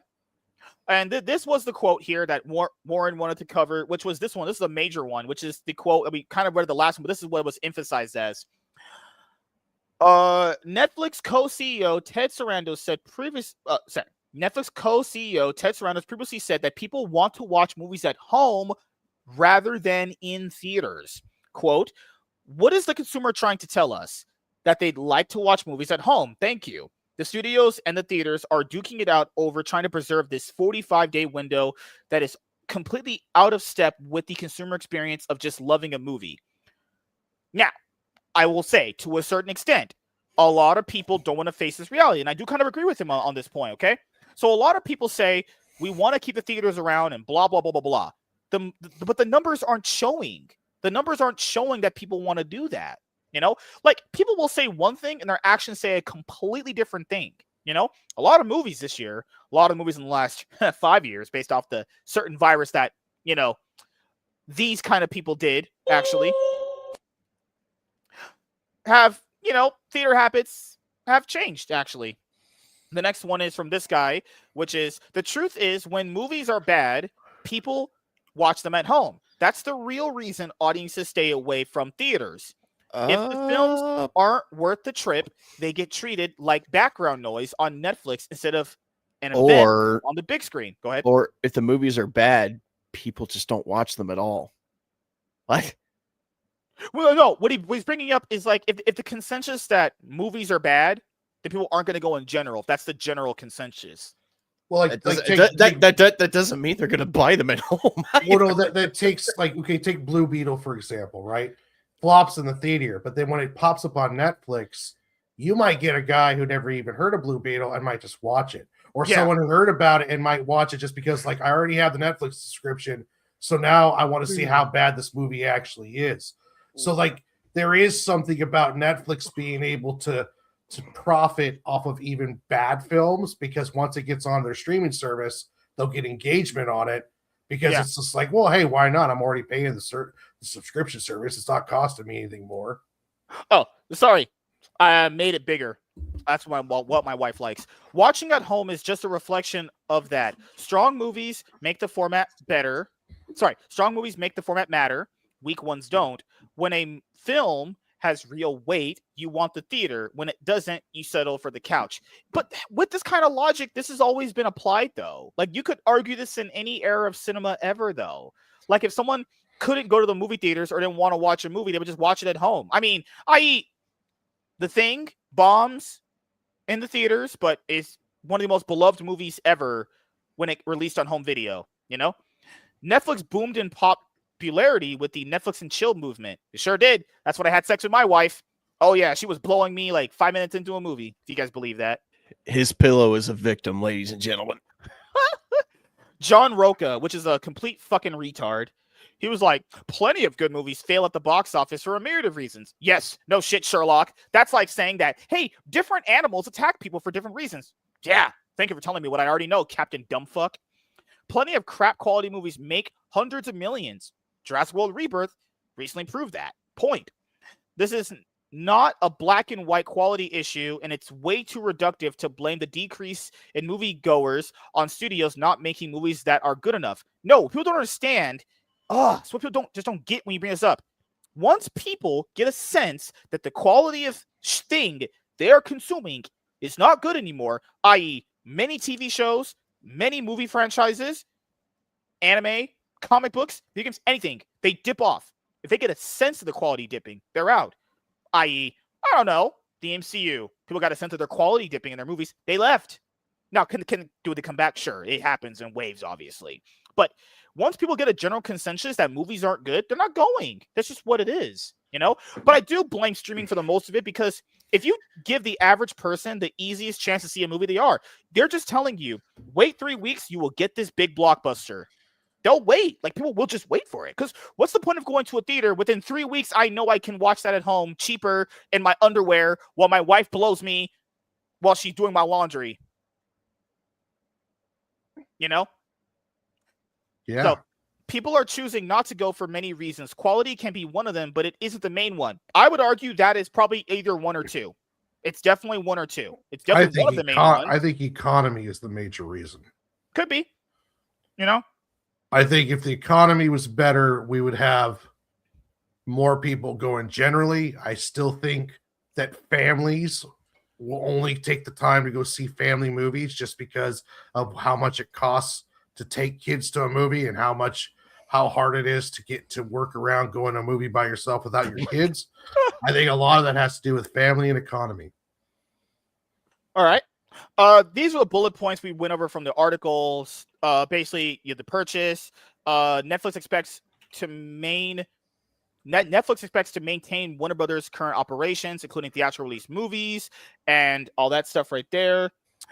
This was another quote right here. Netflix co-CEO Ted Sarandos says, "My pushback has been mostly in the fact of the long exclusive windows, which we don't really think are that consumer friendly. But when we talk about keeping HBO operating largely as it is, that also includes their output movie deal with Warner Brothers, which includes a life cycle that starts in the movie theater, which we're going to continue to support. As of right now, they're supporting because they have to until 2029 due to contracts. Yes, I think that's the reason why they're doing it. Like 2029 comes around, we're going to see movies like Warner Brothers films go really short windows. Mm-hmm. And then after that, you have this guy who's an Indian. I don't have a sound effect for Indians because I would have to get one of those. But I will give him this. All right. The fuck? He says, everyone thinks this is about Netflix getting HBO and Harry Potter. Netflix is eliminating their last remaining competitive threat. Warner Brothers Discovery is the only scaled content factory left that remains independent. They produce 30 plus scripted series annually for buyers, run the second largest streaming service by content spend, and control DC, Harry Potter, HBO, and CNN. I'll just tell you guys right now, Netflix doesn't want CNN. It's kind of like when you date a hot girl, you got like 4 kids. You're like, all right, the kids will come with you. You know, nobody wants CNN. I'll tell you that right now because they tried launching a streaming service for CNN and no one wanted that shit. Paramount buying Warner Brothers Discovery creates a combined entity with Paramount Plus, Pluto, and HBO Max that suddenly has scale to compete with Netflix. Comcast buying WBD merges NBC Universal with Warner Brothers and creates a true Disney competitor with theme parks, theatrical distribution, and streaming vertically integrated. Netflix acquiring Warner Bros. Discovery removes the last piece that could be assembled into a Netflix killer. Look at the bidding structure. Paramount offered $27 per share for all of WBD. Comcast proposed an NBCU merger. Netflix offered $30 a share for just the studio and streaming assets, leaving declining linear cable networks behind. They're paying a premium to acquire only the parts that matter while avoiding $15 billion in legacy debt. The regulatory dynamics favor Netflix in ways nobody is pricing. DOJ blocks horizontal mergers between direct competitors. Paramount buying WBD merges two major studios. Comcast buying WBD combines two theatrical distributors. Those are clean horizontal mergers DOJ blocks automatically. Netflix is buying vertically from streaming into production. The regulatory concerns centers on Netflix controlling Warner Brothers content, then restricting competitor access. Netflix solves this by committing to licensed WBD content to other platforms for 5 to 7 years post merger. The concessions in costs, nothing in year one. Buys approval, then commitments expire, and Netflix owns the IP outright. The second order effect, nobody's discussing. If Netflix closes the deal, Disney becomes the only other streamer with comparable owned IP. Everyone else, Paramount Plus, Peacock, Apple TV Plus, becomes subscale overnight. You either own a century of franchise IP or you're licensing from Netflix and Disney at whatever price they set. Yeah, that's what happens when you have big mergers like this one. That's what happens. Anything you guys want to cover before I keep going? It's going to be a huge monopoly if this ever does come through. I'll tell you that, actually. Warner Brothers Discovery carrying $40 billion in debt makes them unmergeable with anyone except Netflix. Paramount already carries $14 billion in debt. Comcast would inherit massive liabilities. Netflix has $6 billion net debt on a $380 billion market cap. They're the only bidder with a balance sheet strong enough to absorb WBD's problems. The 5% stock drop reveals Wall Street pricing execution risk over regulatory risk. Investors believe Netflix can get DOJ approval. They're questioning whether Netflix can integrate theatrical distribution and operate legacy studio infrastructure they've avoided for 15 years. Netflix locked themselves into either owning a debt-laden legacy studio or writing a $5 billion check for nothing. The only question is whether Netflix just paid $20 billion in debt. Sorry. The question is whether Netflix just paid $20 billion to prevent someone else from building a Netflix competitor, or whether they paid $5 billion to watch Paramount do exactly that. So, hey, my analogies always hit. Always hit.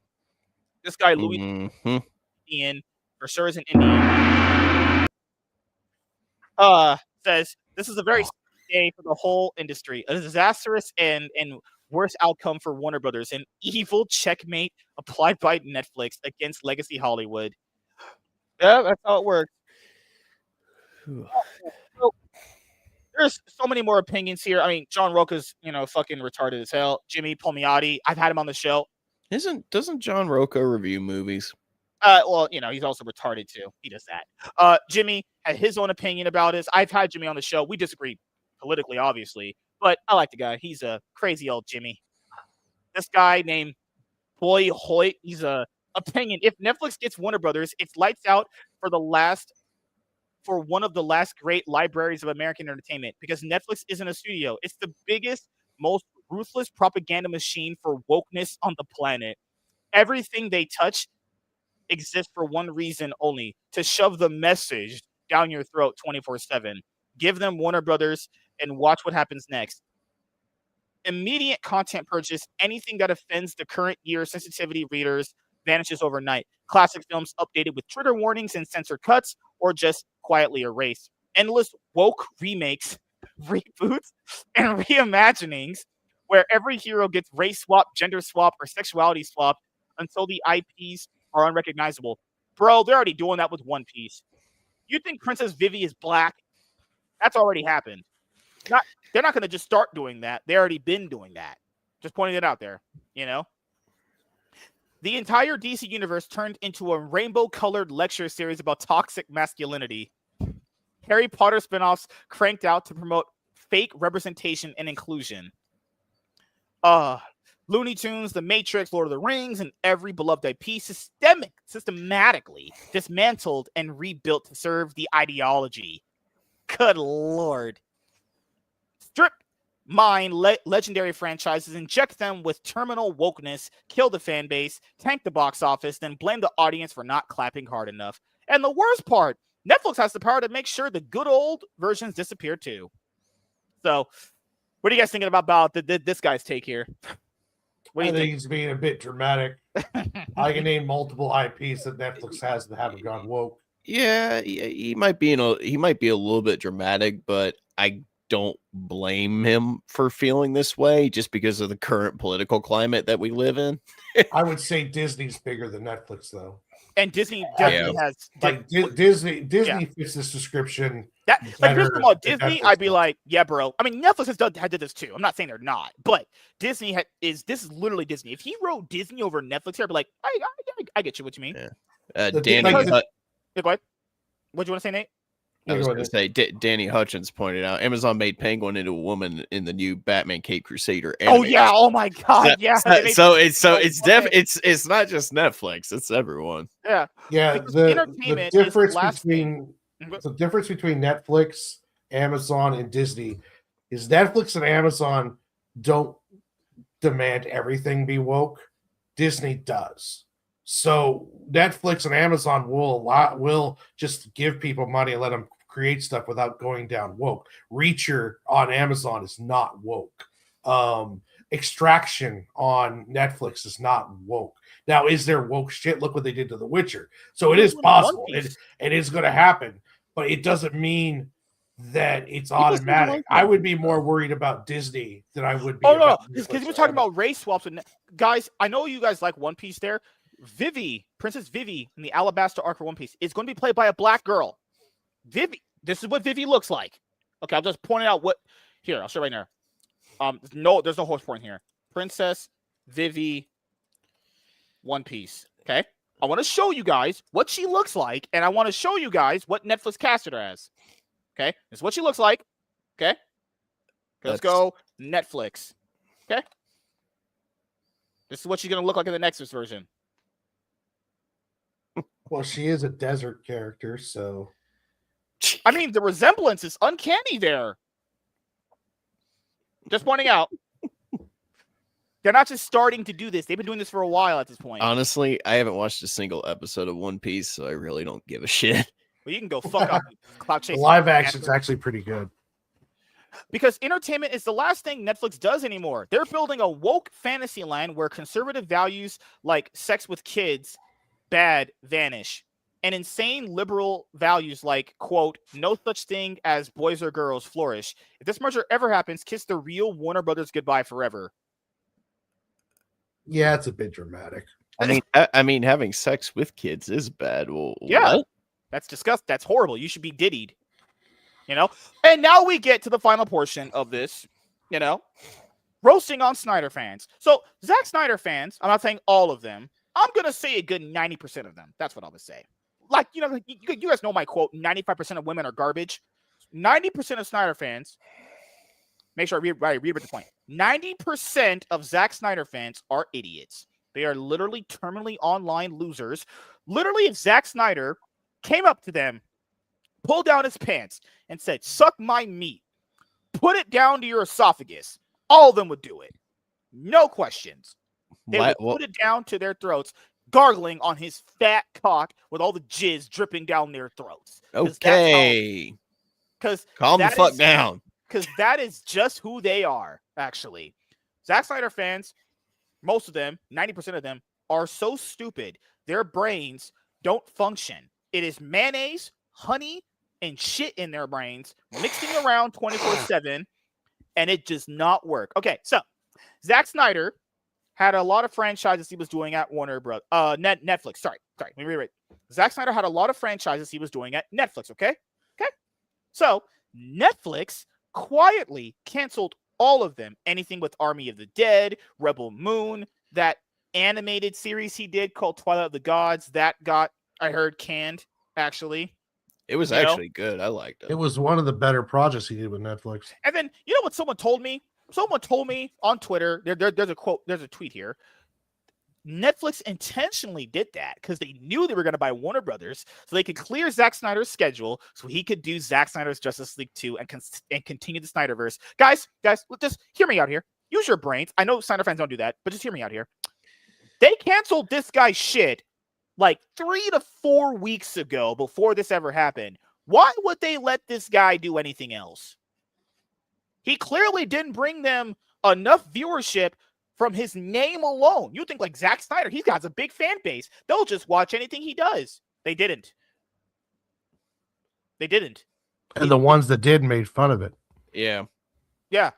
So his name value doesn't just bring in new subscribers. All those Zack Snyder fans were subscribers of Netflix already. You didn't generate new people.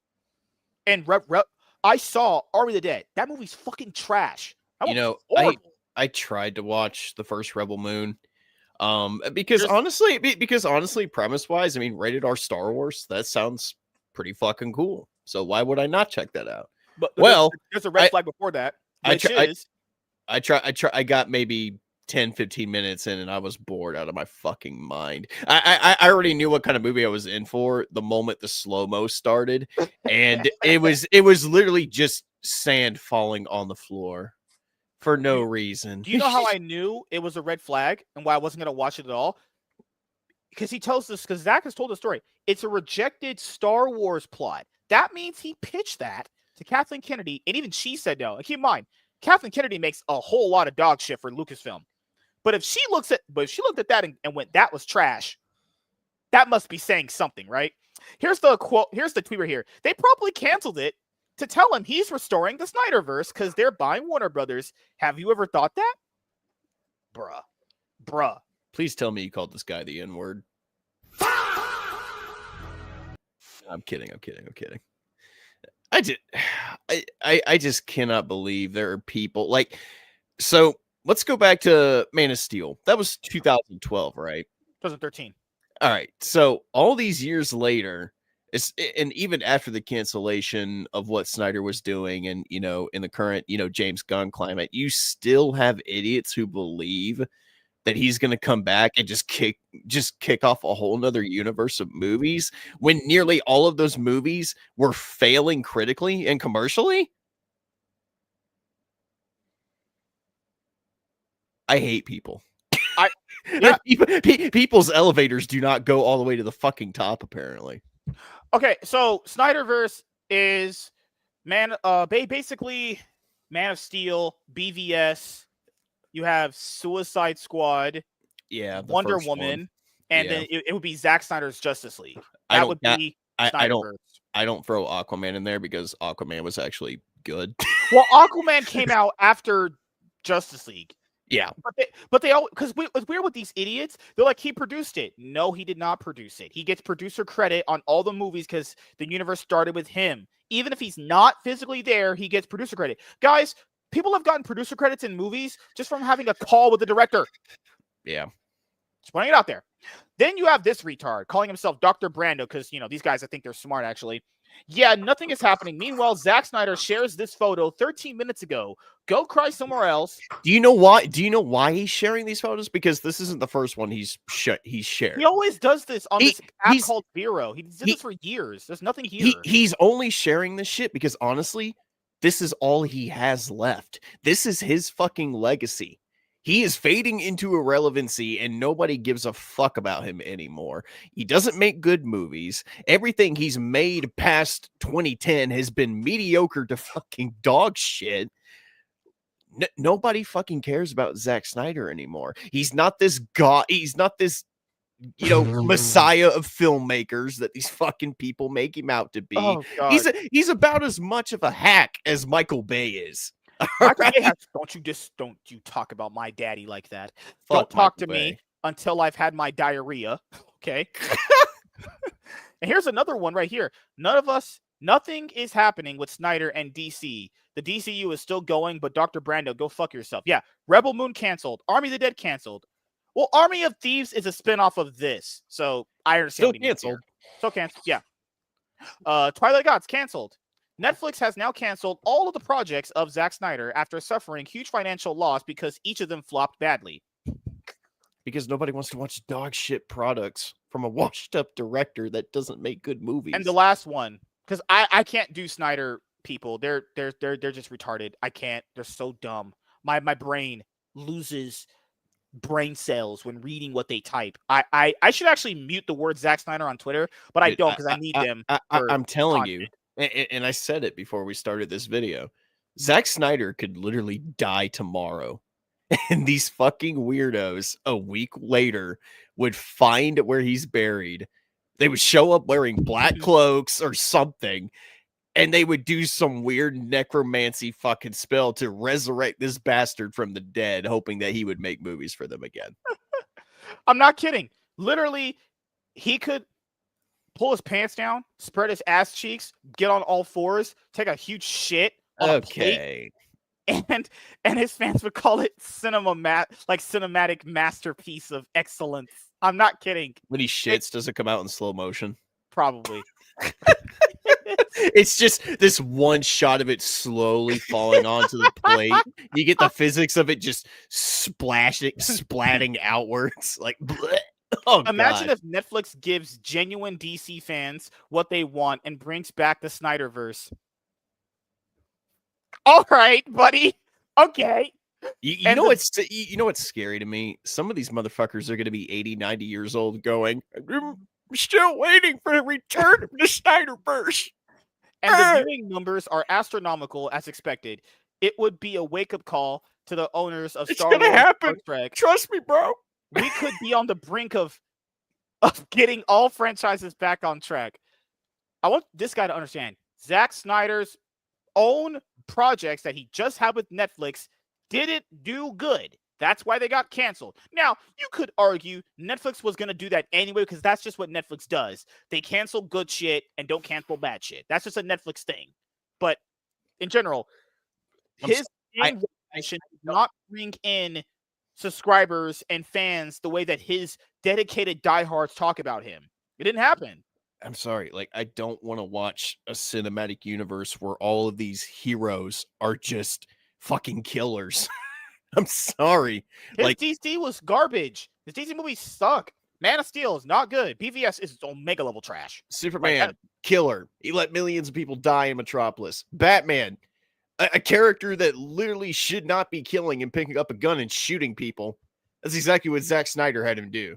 Oh God. Yeah, I love a Batman movie where he kills people, but he doesn't kill the Joker. Like, you see, I'll say this. Right. If Zack Snyder wants to do that kind of Batman, that's fine. Let Zack Snyder do absolute Batman then. Because absolute Batman killed the fuck out of everybody. Not normal Batman, though. Like, no. I'm still wondering, like, didn't Superman also Master, he let his dad die. Holy fucking shit. I hate that scene. So yeah, we'll go around and we'll get our, final thoughts on this whole thing. Cause this is a lot. Like, you have theaters that are panicking right now based off of the potential acquisition, physical media.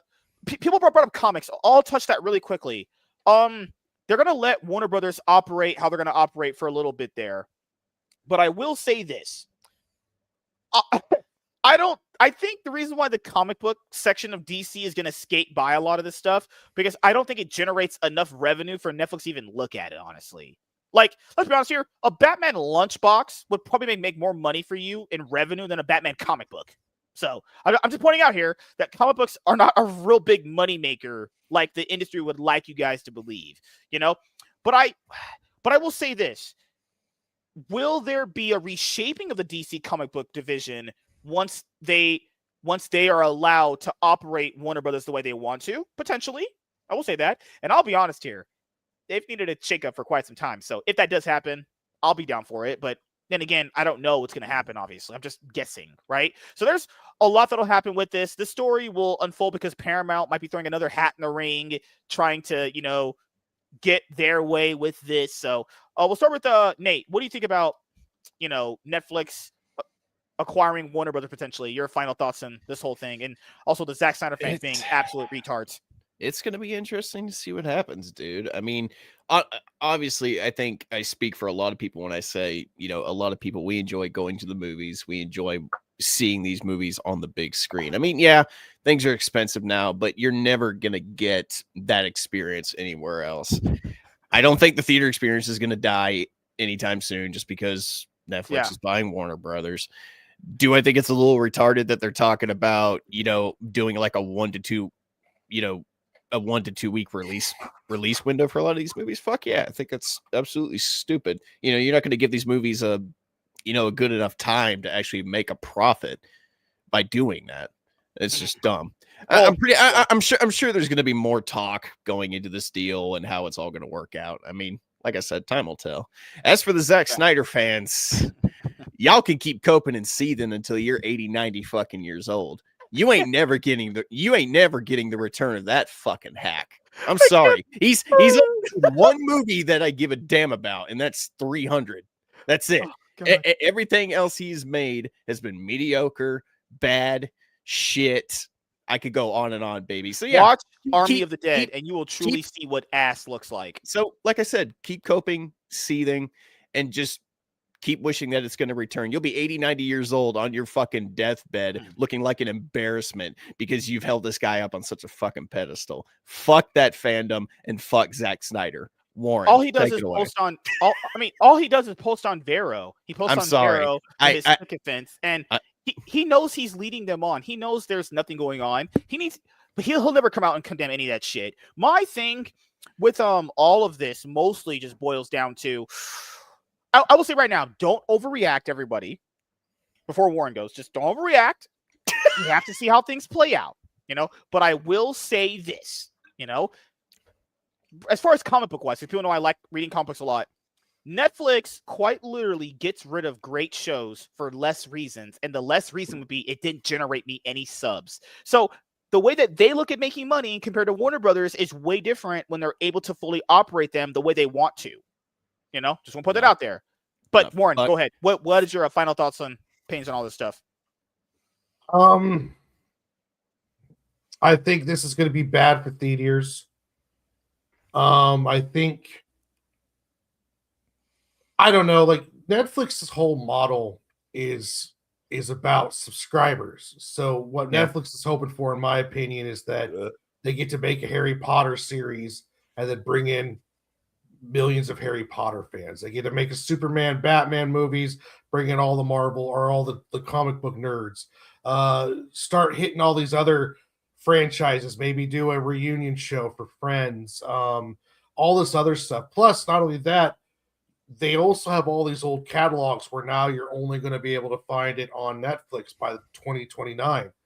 So it's going to be interesting because what Netflix is going to do, and what I'm worried about, is that they're essentially going to funnel everything into where you have to have a Netflix subscription in order to see it. Like if you want to catch Superman in the movie theater, you better do it the first week or the second 2 weeks, because it's going to go straight on to Netflix, and you'll never see it on video on demand, and you'll never see it on video or on like Blu-ray or along those lines.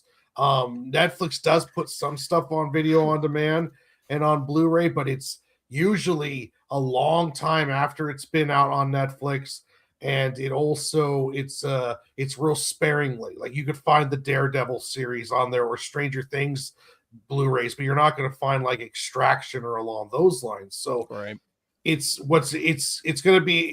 is weird because they're funneling everything through. We might be lucky and they might say, you know, hey, we are getting Warner Brothers because we want to get into the movie production business, and we might as well just buy a company and just keep it running. But I don't know. I don't know. Hi, Miss Sparkles.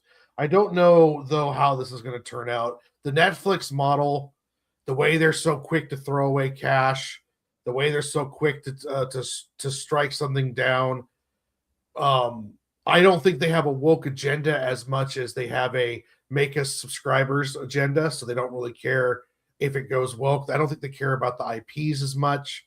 So yeah, this could end up being disastrous. But again, I'm not even sure if this is going to go through. I don't know. This is a massive deal. This is bigger than like Disney buying Bigger than Lucasfilm the and Disney Marvel. Fox one. This is probably bigger than I remember Microsoft buying Blizzard. I'm Yeah, pretty sure it's this is bigger. massive. Now we could see some good stuff out of it. Rocksteady Games, those gaming companies. If Netflix takes that stuff seriously and puts good people ahead of it, but if they don't, well, we're just going to see more crap. So it'll be interesting to see. The fact that they're doing video games makes me think they're looking for other revenue streams aside from just streamers or streaming. But they also already have their own video games on Netflix on their app. So we might see all these just games going straight to Netflix, where Netflix is where you go for Warner Brothers video games, movies, and TV series. No, you can't see it anywhere else. So, I don't know. I have an HBO Max subscription right now, but is it going to merge into Netflix, or am I just going to not have it anymore? While I've had them both, I can tell you guys right now, paying more for HBO Max is way more worth it than paying for Netflix. Say that right now, straight up. Yeah. That's it all depends on how the stuff turns out.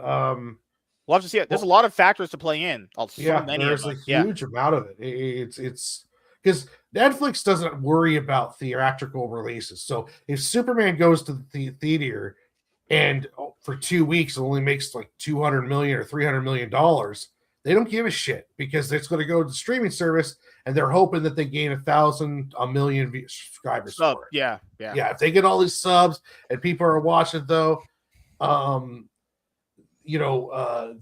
only do Netflix only does theatrical releases in order to be looked at for the Academy or 1 to 2 day special events, like a 2-day K-pop Demon Hunter sing along or a 2-day Stranger Things finale, because the finale is like 2 hours long. So and that's what people are scared of. Like, hey, they're going to put the last one onto the movie theaters, but they're not there to keep the movie theaters going. Yeah. So you'll see these movies. What I'm worried about is you'll see them for 2-week releases, and you're only going to see them in major cities because they're distributed them to a quarter to half of the theaters that they were before. Because what people need to remember is that Netflix doesn't need theater money. They don't care about it nearly as much. If they did, they would have run Frankenstein at more theaters. They would have run Extraction. They would have done other things if they cared about theatrical movie. They make money off of subscriptions. So that's where, and plus too, merchandising and whatever else they're going to be doing. Well, just from their point of view, if you have because the subscription model means you don't have the middleman. I mean, people need to understand this works the same way. You would know this too, dude. Like the comic book industry, you have person to person to person and a middleman there. Their model with streaming, like with all the studios at some point now they want to remove that middleman. I don't care what a lot of these studios say. They want the theaters gone because if they they have a streaming service, they get all the money, and you wouldn't have to take a 50-60% cut off the box office revenue, right? Yeah. Now, the theaters aren't going away anytime soon, but I'm just saying that if they had their choice, they would get rid of theaters. It's a middleman that they don't care for anymore because they have a way of like direct to consumer that doesn't require a middleman anymore. So a lot of this is a lot of factors to go through, and I'll just shotgun them really, really quickly here. I think streaming did eventually do what it set out to do, which was, kind of kill the theatrical experience of the average consumer that would just go to a theater and watch movies. I think it eventually did do that. Did it do it fully? No. But it has trained people to sit at home and essentially wait for a movie to come out because they know it'll be there in 3 weeks. And they also know that if it's not a movie they deem worthy enough of a theatrical experience, they will just wait. Comic book wise, like I said before this, whenever Netflix gets the actual chance when they do buy them to run Warner Brothers the way they want to, who knows if they restructure the entire thing or keeps it running the way it does. Netflix has a very different way of looking at money than Warner Brothers. Just pointing out there, the other thing that goes on to this is with like streaming service. I don't think they'll get rid of HBO Max anytime soon. I think they'll just have content intermingling between them. I am a little worried about what they'll do with the actual properties, though, when they do get a chance to handle them. Because like what that guy said earlier, people might think it's fear-mongering. I don't trust them in any way possible when it comes to like casting characters or any of that stuff.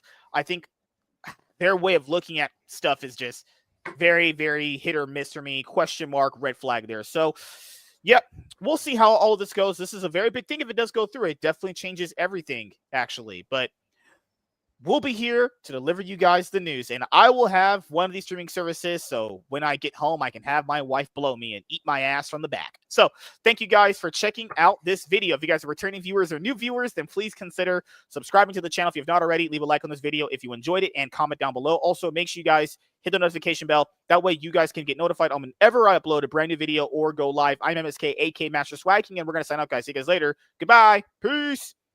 That's fucking great. You guys are cloud chasing fucks. Grace said this to Warren. Warren is right. That's a lie. Warren is never right. I'm always right. Warren is right. Netflix is releasing limited showings, but the big studio releases are sadly not available much longer. So maybe you guys know this, because I was going to say this in the video, but it might have changed. So there was a study done that showed that movies perform better on streaming if you give them a theatrical release first.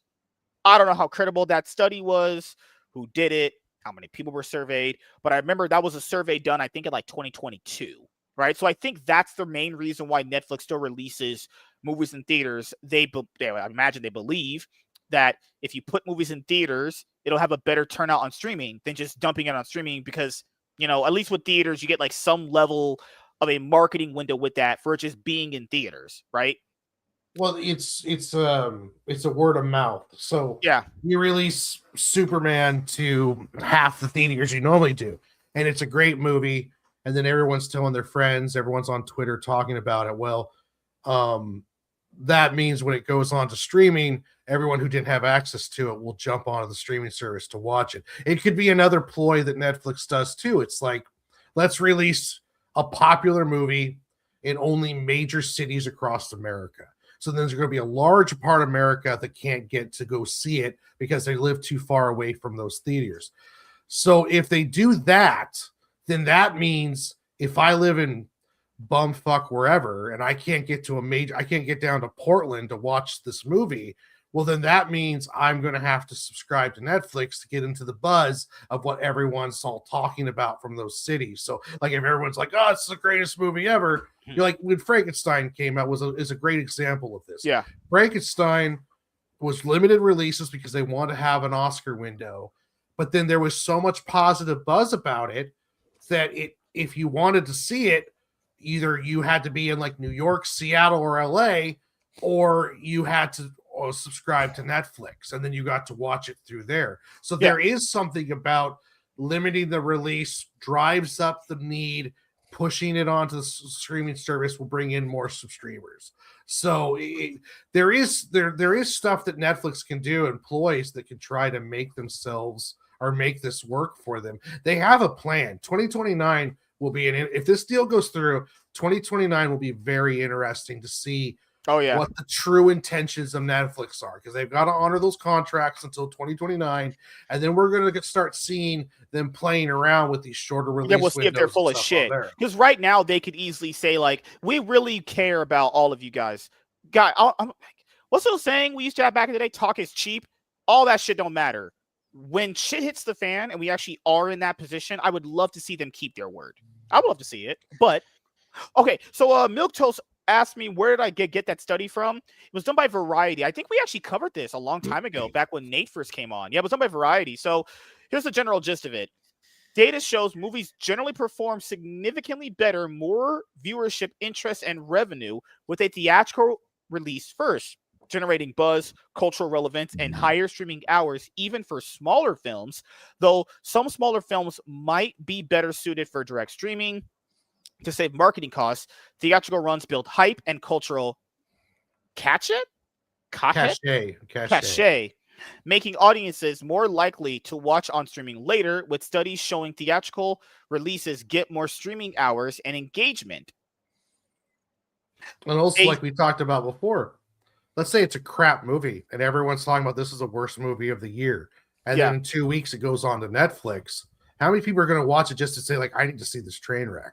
Right, yeah. So they might get, so they want to be in the know, all that stuff. Yeah, so if you really care about those streaming numbers, which Netflix does, there's a lot of opportunity for them to play around. And the problem is, though, is just like Milk Toast said, movie theaters aren't going away, but you might have to drive an hour to get to one because that there went from being in every town into only being in big towns, or one screen showing art films and niche stuff, because it'll become more of a niche thing to go to a movie theater.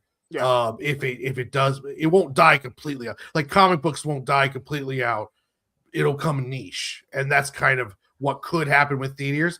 But that doesn't mean it necessarily will, because out of all these companies, and surprising me was Disney is a strong advocate for the theaters, and they run that shit in theaters longer than anybody else. So they at least run it a month and a half. I know. Yeah, like I didn't get Fantastic Four like like Fantastic Four to go on a video on demand like a month ago, and then it just recently hit streaming like this month. So it's like, you know, it's they weird that really, Disney's the only one doing it. Like, Disney, out of all the companies, I would be like, okay.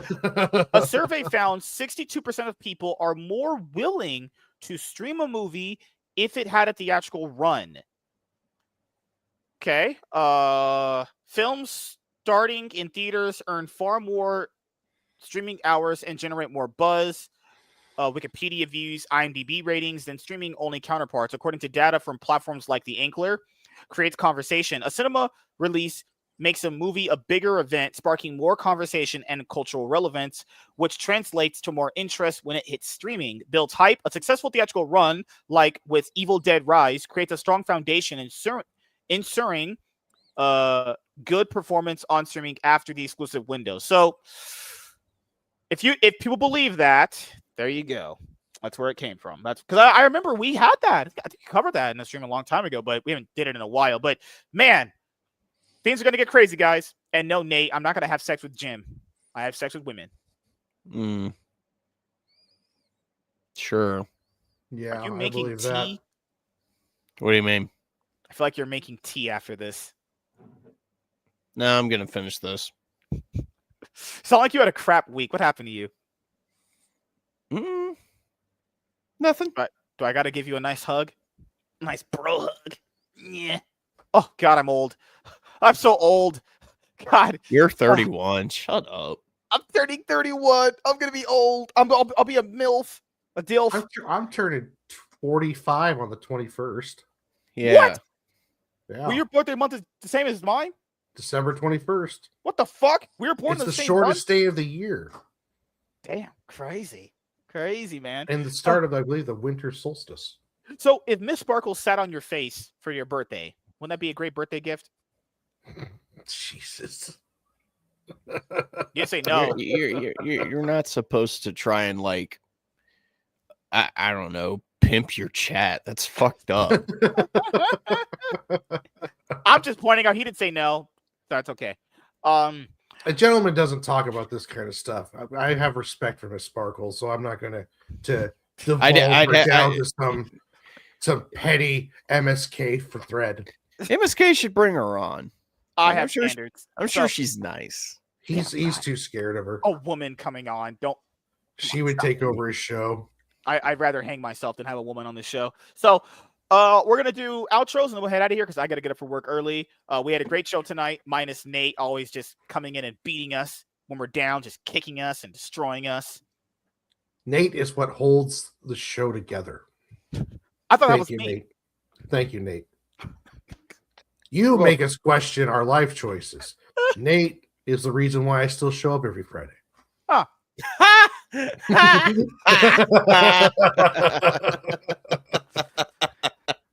Checkmate.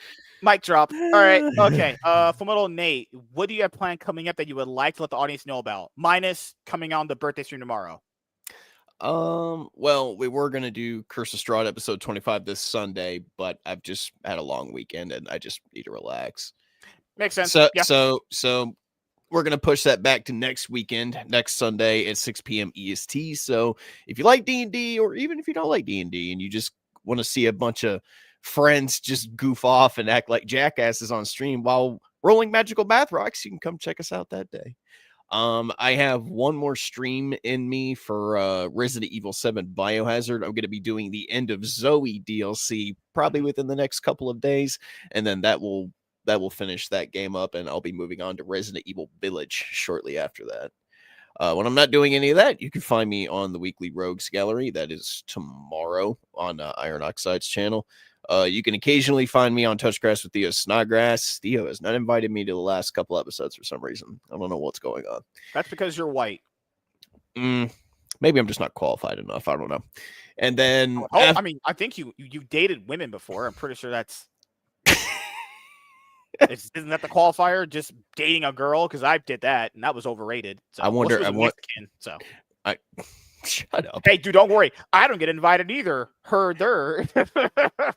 And then also on occasion you can find me on the insert title here with Drunken Emerald Era. Insert butt plug here show. You put some respect on that man's name, son. He actually puts on a really good show. Oh, they're taking all the shots. You guys are assholes tonight. What did I do to you? You're the one taking shots at everybody's fucking shows. I'm not taking shots. Oh my god, that's the gaslighting that white people do. Good lord. Sure. Mr. Oh yeah, he left me. Oh yeah, Curse of the Long Black Rod. Oh, insert butt plug here show. But I don't talk shit about anyone's show. How's that talking shit? That's a oh my god, Nate. I hate you. Okay. It's a joke. Insert butt plug here. It's obviously a joke. I'm just giving you shit, dude. This is why when if I was ever a wrestler, my name would be Aura Farmer BBC Daddy Schlong Long. Ugh. You would get fired a lot quicker than the Velveteen Dream ever did. I think you'd be called the Swiftinator, and you'd come out to shake it off. Oh shit! All right, Lunchbox Comics, aka War N. Are you alive currently? Or are you going to be dead? No, I'm alive. Tomorrow I will be on the birthday stream with my happy face on to wish MSK a happy birthday. And then on Monday, normally I don't stream on Monday, but I'm going to need a lot more of this for tomorrow. I missed a couple of my own streams because I was getting Sig and Joe's issue 4 ready. So I'll probably do something on Monday or on Sunday, and then also on Monday and Tuesday. I just don't know if it's going to be all drawing streams or if I'm going to throw a gaming stream in there too, because I got some character designs I got to do, and I'd like to do a draw stream. It's been a bit since I've done one. So Tuesday for sure, Sunday and Monday, keep an eye out on my channel at lunchbox.com, and you'll be able to see me some stuff on there. I've been making some more shorts. I've been doing kind of like a every other day journal of my health journey, little short 1-minute deals where I just give updates. And I'm thinking about grabbing comics that I read off of Global Comics and doing short reviews for them as a way to help promote Global Comics, since issues 1 through 4 are going to be Sig and Joe are going to be on Global Comics. So that'll be some stuff coming down the pipe for me as I gear up to get ready to end this year and start the next one. Yep. Before I go with my outro, what is this, a Call of Duty lobby? I guess you could say was in spirit of what I wanted the atmosphere of the show to be. You know, the atmosphere of the show is just fun, good conversations, laughs. That's it. You know, it's always been my goal. Have fun, laugh, joke around. That's it. You know, we talk about things we love and hate. I always talk about things I hate because it's more fun and I get to shit on things. But that's, you know, I'm not a wrestling guy. I've never really been a wrestling guy. We do have people here that are fans of wrestling. Is it going to be on, Danny, is it going to be on Peacock or is it going to be on ESPN? Because if it's on Peacock, I'll be able to watch it. If it's on ESPN, I'm not going to be able to watch it because I'm not going to pay for ESPN. Don't worry. You can just watch the highlights on ESPN after it's over. I'll watch the YouTube replay of the match, you know. Danny says, most of the time, yes, but I believe Cena when he says he's done. Yes, it'll be on Peacock. Oh, okay. Oh, yeah, if it's on Peacock, then I'll be able to watch it then. And this one, I think... Wait, Nate watches wrestling. we might not see Cena ever again except for movies and TV. I think he really is. He'll come back. The Rock did, dude. He'll come back. I think he'll come back. If he does come back, it's like a one-day thing. Maybe show up at WrestleMania and shake some hands. I don't think he's going to be back wrestling-wise. I think he's really getting into this Hollywood stuff, especially the stuff he's doing with James Gunn. And I imagine he's going to be a major part of Man of Tomorrow. I imagine he's going to show up again with another. Did you just punch yourself? What was that? Like you jerk there? Oh, never mind. Yeah. Oh no, it just froze for a second. Yeah, okay. Good. How many times did Terry Funk was like retired 12 times, and eventually I think he just died in the ring. But it is possible to see Cena back, especially if his career starts tanking. Like if he makes a bunch of bad movies, then he shows back up on WWE, kind of just like The Rock. The Rock wasn't doing great movie wise, and then all of a sudden now he's at WrestleMania. So but I'd like to see Cena's last match. I do. I grew up with Cena, and I think it'd be cool. Yeah, for me, wrestling was always for nerds who never got girls. Says the guy who's constantly playing League and Yu-Gi-Oh! Master Duel. Shut the fuck up. Oh my god. Wrestling was always for just nerds, man. I'm never getting into that. I am not a loser. Okay, all jokes aside, but no, for the new people here that came on tonight, if you saw this recommended to you, Mr. Milquetoast and what's his name? Danny. If you're new here, then please sub. Would like to have you around. You guys are pretty cool people, and that you guys are nice. Some would say you're pretty cool cats. No, you guys also, like cool thank whip? you to the best comment section on YouTube. Don't Miss talk to me. Sparkles, Milquetoast, Danny, WZ, Walter, Michael, Laps, Emily, Emilio. You guys are all awesome. And anyone I missed, you guys are awesome too. Okay, so I'm going to be doing my stream schedule coming up this week. So tomorrow is the big birthday stream. Obviously, it's my birthday. Well, on the East Coast, it would be my birthday right now, but it'll be my birthday, December 6th, my birthday. We're going to do a big birthday stream around 7:30 p.m. PST. Iron said he would like to have me on as the guest on Weekly Rose Gallery tomorrow. I think his show's 4:30 or 4:30 to 6:30. So when I get off that show, I am resting, and then after that, we'll start the show over here. Now, I do work on Sunday, so we're not going to go super long. We're going to go like maybe max like where we went 4 to hours. tonight.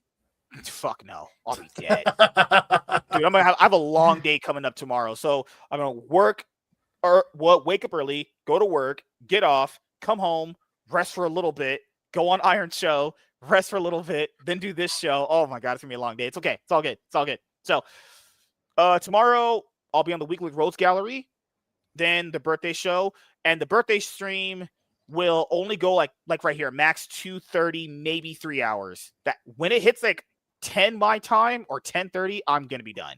But I do want to say thank you to every single person that will show up and who has been here. Sunday, the Cloud9 podcast with Chaz, pending on if his internet is good, because we didn't get a chance to do the show Tuesday because his internet was ruining his microphone. Like his connection was just really bad, and it got better too late into the day. So Weekly Rose Gallery, 4:30 p.m. PST. Birthday stream, 7:30 p.m. PST. Cloud9 podcast, 8 p.m. PST or 7 when I get off work. And then you guys will have to see the schedule that I put out for streaming and gaming this week. So, yep. Thank you guys for checking out this episode of the MSK Show, and we will see you guys later.